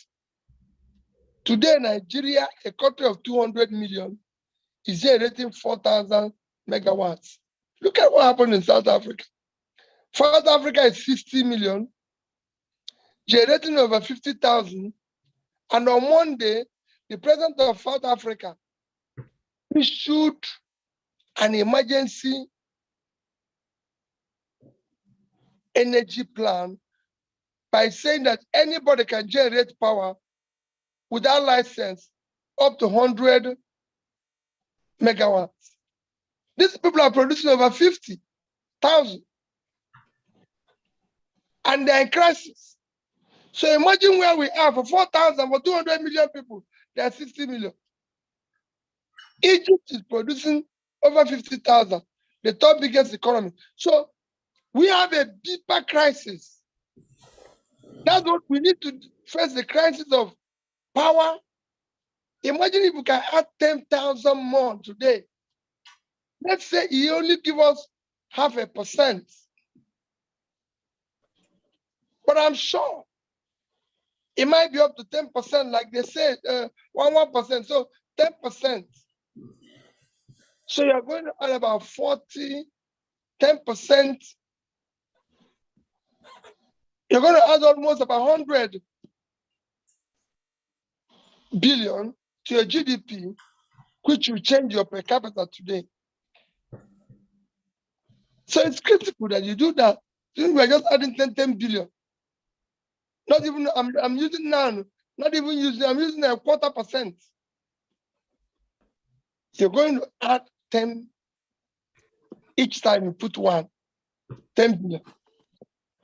And you do it into 10, 100 billion. If we do what they said, about 5%, look at what you're going to be adding, 20 billion times 10, 200 billion, $600 billion. $600 billion today will give you almost per capita of 3,000. You change the dynamics of the country. Just focusing on power. And you can do this not by borrowing money, but by issuing a country, a national, a sovereign guarantee. Because you don't have money any longer. Then schedule your debts in such a way that it will allow you space to start building the country and insist on a law that all borrowed money must be for investment. There's not a difficult thing. It's difficult, but not impossible. One final quick question from me, Mazi, before I drop the mic. Are you not scared, sir, at the level of passion generated by Nigerian youths? Because some people say it is the same passion that pushed Buhari into power, and today many of his supporters are disappointed. And are you not scared of the enormous work, of the enormous hope, and enormous burden that the youth of Nigeria are putting on your shoulders, and the risk of disappointment? As long as you carry them around and communicate it, the duty of the leader is to, nobody expects 100%. Remember what I said. They want 100% effort, and they want it to be communicated. My brother, if we are a driver today, and you're driving from, you live in the UK, if you're going from London to Manchester, and you are on motorway that leads to that Manchester, even if you're supposed to be Manchester in 3 hours, and you are doing, so if you're going to be in 3 hours, maybe you're supposed to be doing, I don't know how many kilometers per hour. Assuming you're on a motorway where you're supposed to be doing 50 or something per hour, and you're doing 10 per hour. It is difficult, but those you're carrying, the passengers you're carrying, knows you're in the right direction, but maybe for one reason or the other, your vehicle is not moving well, maybe because the vehicle is old, maybe because of bad fuel, maybe because, there's so many things that will tolerate it. But it becomes impossible and unacceptable when you're supposed to be going to Manchester, but you're headed towards, I don't know where, any other direction. Just like in Lagos, yeah. I went to Ibadan. And all of a sudden, people will saw you heading to Benin. It's not. You must, if you're in the right direction and you communicate it, please. You get to the airport today and they say, please, due to bad weather, due to maybe some issues with the plane, it is delayed for 1 hour, 2 hours. As long as it's communicated, people understand. They might say we're missing or we're supposed to be there, but when it is that you come to the airport, you go to the counter to check in, there's nobody in the counter of the airline. They don't have their staff there. There's nobody to tell you anything. You don't hear anything, but you're sitting in the board. This flight is due for 1 hour. It's due for 1 p.m. 1 p.m., nobody is there. 2 p.m., nobody's talking to you. 3 p.m., nobody's talking to you. 4 p.m., nobody's talking to you. 6 p.m., nobody's talking to you. They start making noise, and somebody comes from nowhere and says, why are you complaining? Why are you talking like that? Don't you know that we have fuel problem in this country? That is not the time to communicate it. You have to communicate all those things that is making it impossible for you to get there. Are we going to change Nigeria overnight? No. Are we going to start making everybody, pull people out of poverty? No. China didn't do it. Vietnam didn't do it. India didn't do it. But go and check the records. China, over a period of 15 years, pulled from 2000 to 2015, pulled 439 million people out of poverty. They didn't say they did it in 1 year. Vietnam did the same thing, about 50 million. India, 276 million. What am I saying? They did it over a period of time. If you say today, don't say you're going to put 10 million out of poverty yearly, when you know it's impossible. Just even promise and do 1 million. And let it be. Whatever you're doing, as long as you're in the right direction and it's measurable, people will believe you. And you communicate it by saying, we're doing this, we're doing this, we're doing this. If you say you're doing poverty alleviation, or you're doing farming program, let people see the farmers. Let it translate to their products. Let people say there's more yam in the market. There's more this in the market. Goods are coming to the market. But when you then say you're spending trillions for agriculture and the food is increasing, and this is happening, it's not. On the issue of brain drain, let me be honest with you. I have a different position with it. I tell people, Indians are driving, managing all the non-technology companies today.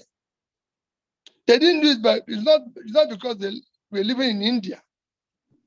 Those who changed China, those who are doing everything, they're all over the world. There's nothing wrong. If we train enough manpower in Nigeria, we have excess capacity, they can go abroad. Those who will stay, will stay. But the reason why they are running away and there's none to stay here is because the whole place is collapsing. If we do the right things, some will be here, some will be abroad. Even those who go abroad will earn money and come and invest it here, which means we're going to have more remittances, transport remittances, which we desperately need. So my brother, for me, is a win-win situation. Let's have leadership, not just one person who are willing to. I don't want to discuss what other people do. People have had faith in me when I went to Anambra State. Remember, where I am now is exactly where I was in Anambra State. I left PDP 4 or 5 months or something to the election, joined a party that is less than 1 year old. APGA then and won the election. And when they didn't declare me, I went to court. Everybody said it's never happened in Nigeria. And I stayed there for 3 years and became the first to be declared the governor through court. Of course, as you know, 6 months I was impeached because I was a driver carrying passengers that have since passed their destination. They didn't know where I was going, so they pushed me out. I went back to court again and came back. This is where I claimed that I was the first, and they've since reminded me that Ladoja came before me because Ladoja was impeached in January. He came back in December. I was impeached in November. I actually got my judgment that the court actually declared that the judgment was impeachment was null and void in December. But I wasn't reinstated until another further interpretation because the lower court, they said didn't give an order to reinstate me. So I went at the Court of Appeal and did that. So it took from November, December, January, February, about 3 months. I came back again. After 3 months, I came back. It took longer than 1 year, but they are right. I was looking at my impeachment. I was impeached the same time with me, Fayoshe, and Darie. And I was using this theory to gauge and said I came back first. And then I said, oh, PeterObi have committed, he has killed somebody. Then I put it there and said, you quoted wrongly. No. I was impeached. And I came back. And I was comparing myself to the other three. So, in this again, I came back. When they did the election in Anambra State, I said it's wrong. They refused. I went to court. I removed Andy, but I came back. That is why you have staggered the election today. So you can, I've been in this position. People would, and what were people doing? I went for second tenure election. People voted for me without giving them 1 naira. I never gave anybody 1 naira to vote for me in my second term.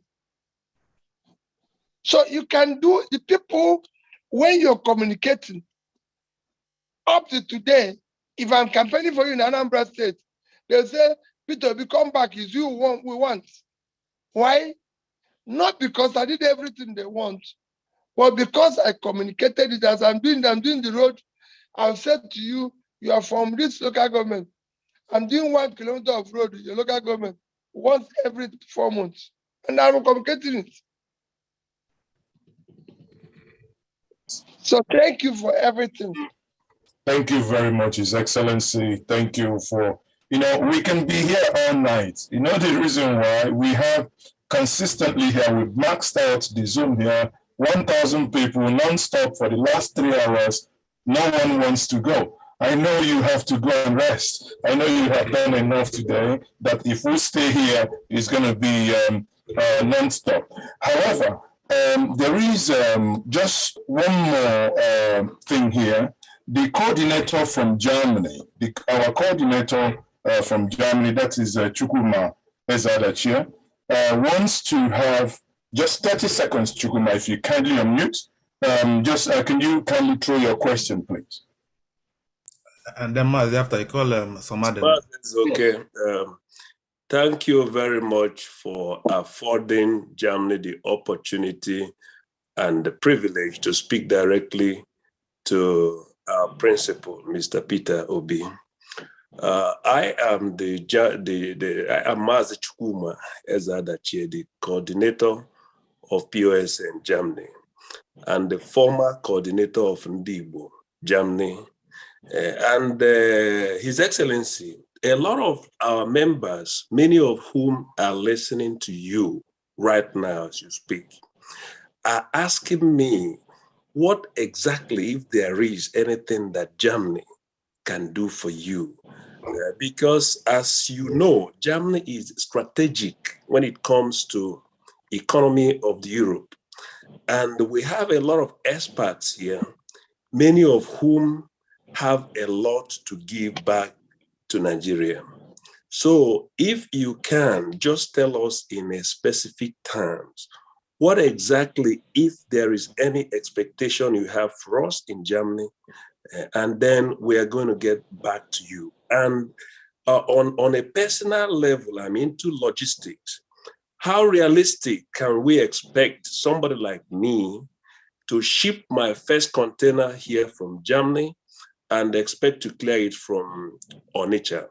So under your leadership, how realistic is that going to be? And with this, please, we are planning our inauguration very soon, and many of them want to know if it's going to be an opportunity for you to visit us too. Thank you very much. And we are very obedient, and we believe by God's grace, you are going to be the next president of Nigeria. Thank you very much, Chukwuma. Thank you. Let me just quickly answer this from James. The one is that I actually have somebody and who had come through some very senior citizens requesting that I visit Germany, even if it's for a few hours. Yes. And we're trying to see the possibility of passing through Frankfurt in the next month or so. I promised the person, I said, I've not spoken to the person directly, but I promised he spoke to here. Now what I'm going to do is that I have an event I'm going to Rome for. And if I'm going to go to Rome, to Italy, then the first thing for me would be to go to Germany and the next day continue my journey to Rome. His Excellency. I just come in the evening, but I've not done it. I'm not choosing a date. If I choose the date, I'm sure. His Excellency, you will be rest assured that we can arrange that. If we have your details when you are coming. Sorry, Chukwuma here. We can arrange that. Sorry, let's. Somebody I've also said I'm going to come, so I'm going to inform you and tell you what I'm doing. On issue of logistics, let me be honest with you. I was part of the Onitsha seaport and everything. It is basically a transshipment port. But you will agree with me that the main ports are not working. So you're not going to start with the transshipment ones.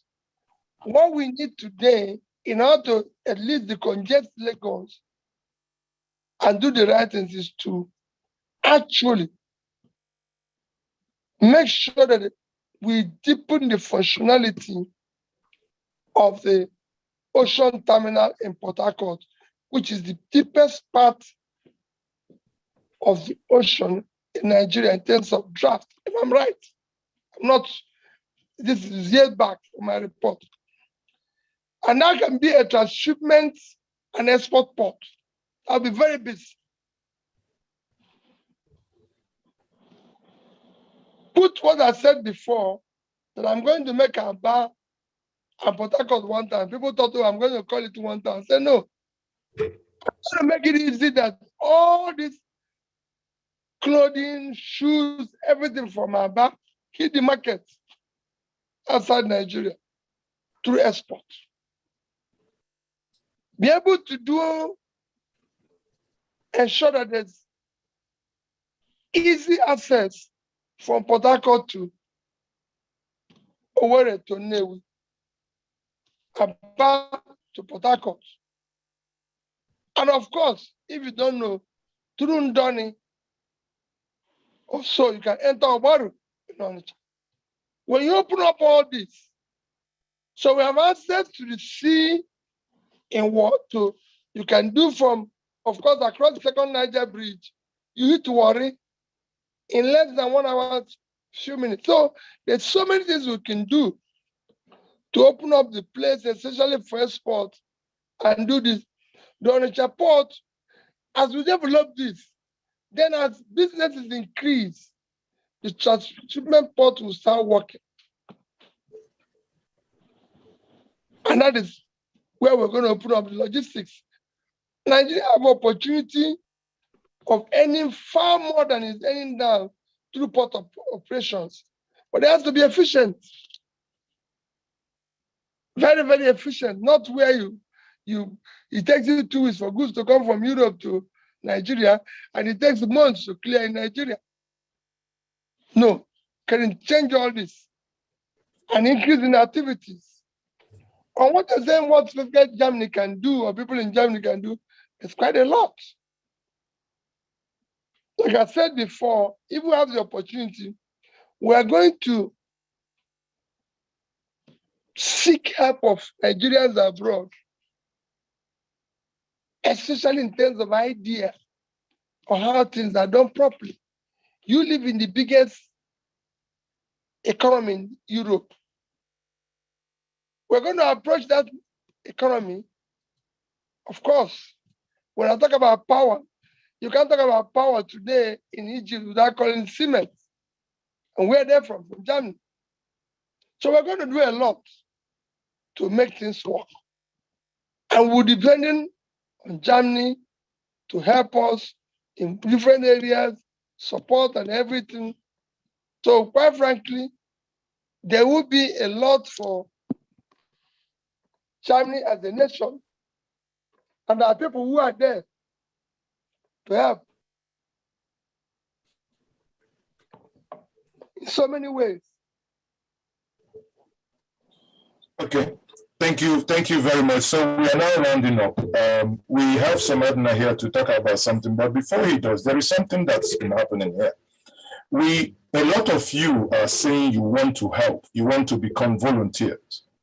In this room and online, both across all the social media platforms, we have over 5,000 people that has been with us in the last 3 hours. Yet the call to action for us to fill in these forms to become volunteers, I get the information that only 51 people so far has filled this information.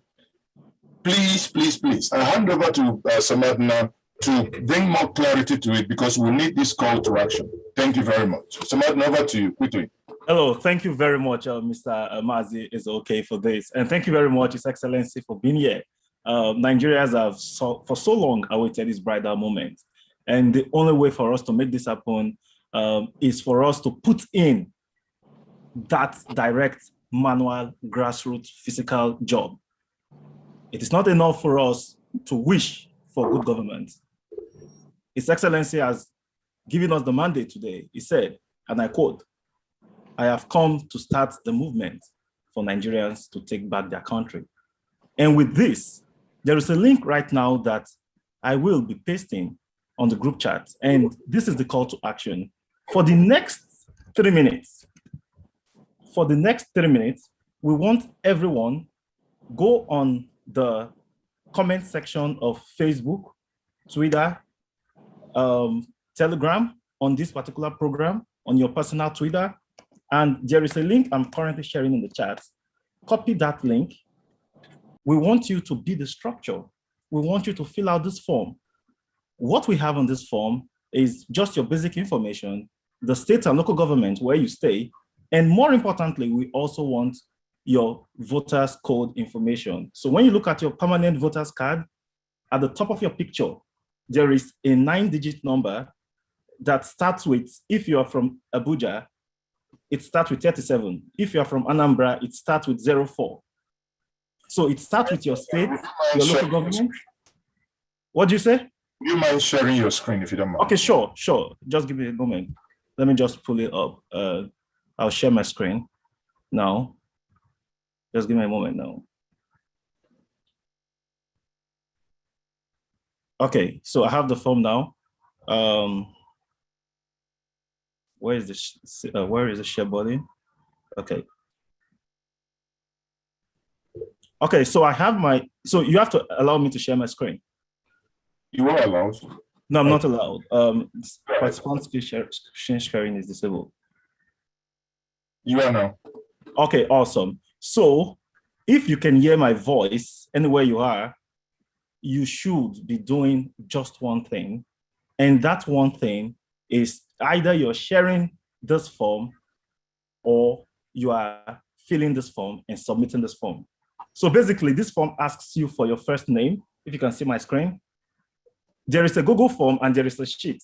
Those persons that would have access to this sheet are those persons who are connected to the POSN structure. But for it to go wide, there is the Google form that I've just put on the chat. So we need your first name, your last name, your phone number, email address, the place you stay, and your polling unit code. Now, I'm just going to expand my screen so you would see how to get your polling unit code, right? So your polling unit code, when you look at your voter's card, on top of your picture on your voter's card, you would see a number. For instance, this person has 26-19-10-011. So that number is your polling unit code. Then if you don't have your voter's card, for instance, and what you have is the slip that was given to you during INEC registration, just look at this slip and look for the word delimitation. So I'm just going to put that there in the chat for us to see very well. Just give me 1 second now. I'm going to type that in. So anybody that can type, just type in delimitation, DELIMITATION, right? So that is delimitation. So that is the information where you can find your polling unit code. So or you can also log on to INEC websites. When you log on to INEC website, cvro.inec.nigeria.org, you sign up, you access your profile, and when you go to view your polling information, you're going to find your delimitation. And it starts with your state code, then your local government code, your ward code, and your polling unit code. So we want that information on this form. Why do we need this information? With this information, we are going to know in what ward and local governments are we having a gap in our structure. All of us can be in just one place in Lagos, and there is nobody somewhere in Anambra. So we want to be able to identify all the loopholes. And so we need you for this call to action. We need you to aggressively share this link, fill the form, get your polling unit code on this particular document. And once we get that information, down the road, before the year ends, we're going to be organizing Operation Know Your Polling Units. The work we are doing here is not to talk, we are here to work. And if you are ready to take back your country, you must be ready to put in the hard work to make that change happen. It is a difficult process, I will tell you, and you must be ready to pick up your cross and follow His Excellency, our principal. At this point, I would once more recall and reinstate the call to action. The Google link you have, copy the link, fill the form, share it to your Twitter, share it to your Facebook, share it to your Instagram, paste it to your WhatsApp, circulate it in your school groups, your family WhatsApp groups, and all of that, and let everybody know that in the coming months, in your ward, in your local governments, you're going to start seeing the PeterObi structure. And what we are building is the PeterObi party. So if you are here on this event right now, see yourself as a member of the PeterObi party. And if you are ready to make this happen, I would like to see your reactions on your screen. Either you're clapping or you're waving your party art or you're doing any other thing, but you should be excited because that change that you're looking for, it is close by. So I want you to be excited. I want you to be motivated. I want you to stay energized because this is going to become reality. But first, it is not enough to just clap or feel energized. Take the form, fill them, submit them, and we'll go track them very well. And when time reach, PeterObi will take over as the president of Nigeria. Thank you very much. So as you don't talk, I don't see close to 100 people actually clapping on that. I like that. Now it's like he said, if you go to our Facebook now, it's on the Facebook page, PeterObi Support Network. If you go to the Twitter, it's on Twitter. If you go to the Telegram, it's on Telegram. These are platforms that allow links. Sadly, We will be adding that on the Instagram as well, but in the bio section, so that you can go and fill out this form. By tomorrow as well, that link would have a page on our website, www.PeterObiSupportNetwork.com. And we once more want to thank our principal for having the time. And as he was talking, I'll tell us this, as he was talking, many of you still were supporting what we do. And I want to say thank you for believing in that which we do on this platform, PeterObiSupportNetwork.com. Now, as a means of recognition, we have Njideka Mwalu, who donated 50,000 naira, and we have Nancy watching ANG, who donated 500 naira, and we have Bia Seren, 10,000, and Ife 10,000 naira, and Anyi Waru Zubairu, 2,000 naira. You can see that this cuts across, like someone said before, across ethnicity. This is not an Igbo project, neither is this a Southern project, but this is a Nigerian project to take back our country. In the words of Dino Melaya, he will say, from the cankerworms eating Nigerian dry. So indeed, and in of a truth, for us here to be over 1,000 for more than 3 hours and across board over 5,000 watching for the last 3 hours has been an engaging evening.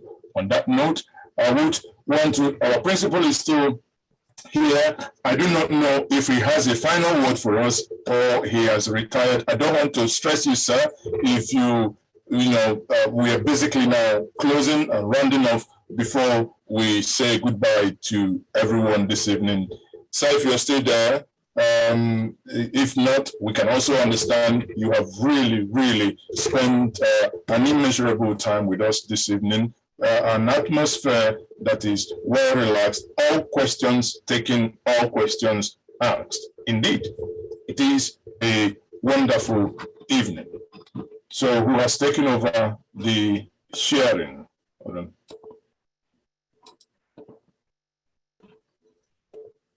I think okay, hold on, so that we no longer allow anyone to share, sorry.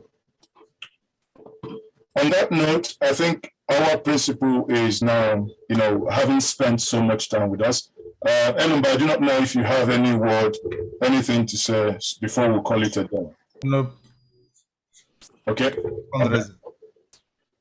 Thank you very much. On that note, all we can do, while you are filling the form, as Samadna suggested, let us not, let us also bear in mind that all we do and all the dedication we have from the team is top notch. If you can afford, if you can help in giving the little you can, that will be much appreciated. If we look at the comment section across all these social media platforms, you will see the numbers there. For those of you that are that may want us to repeat the account number again, the account number you saw when our Director of Finance, Ikenga, gave us update as to how much we've been able to raise and what we used this money for. And he also informed us that those who are at the management level of this entity all work day and night pro bono to ensure that this dream of a new Nigeria with our principal, His Excellency Mr. PeterObi, comes to fruition. The account number once more is with Keystone Bank 10125280032. On that note, without further ado, I will say, everyone, it's been my pleasure to have you and our collective pleasure to have our Excellency here, addressing us in the last hour. All questions that you have asked has been answered. Now, the next thing left for us to do is, if you haven't joined this network, please by all means to go to the PeterObi Support Network, fill in the form. You have the Telegram group and the WhatsApp group sent to you. Join us on Telegram so that when we have our meetings, which we do have bi-weekly, you will be able to be part of that. And that's where you also get to know what we are doing. Starting from tomorrow, we are having a new work stream for the month of August before the campaign eventually starts. There are plans that we have weekly, monthly, quarterly.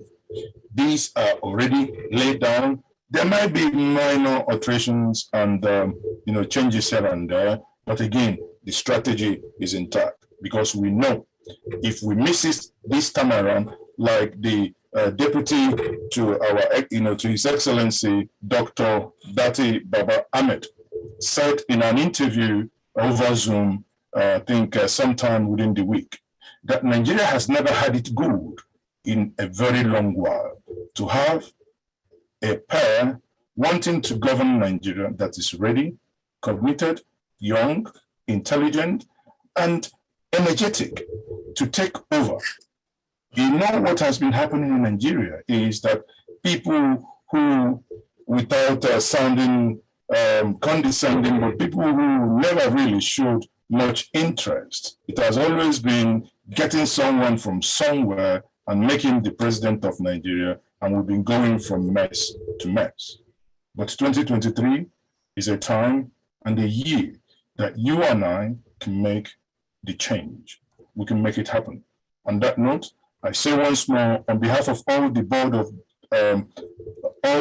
board members of the PeterObi Support Network, my name, Mazi Ezeoke, say thank you once more for being part of this. It's okay. Somebody needs to thank you now. You don't try. Are you being machine? Have you take something?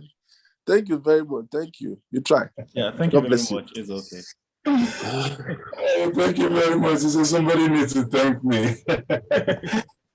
I think the greatest thank Nigerians can thank me is to ensure that come 2023 that our story changes. No, but it's okay. You know, this your head now is only a cap. Now you become a bishop. They don't need to hire you. You become without a cap. So Mazi, I can see the form is already trending on Twitter. We want more persons to keep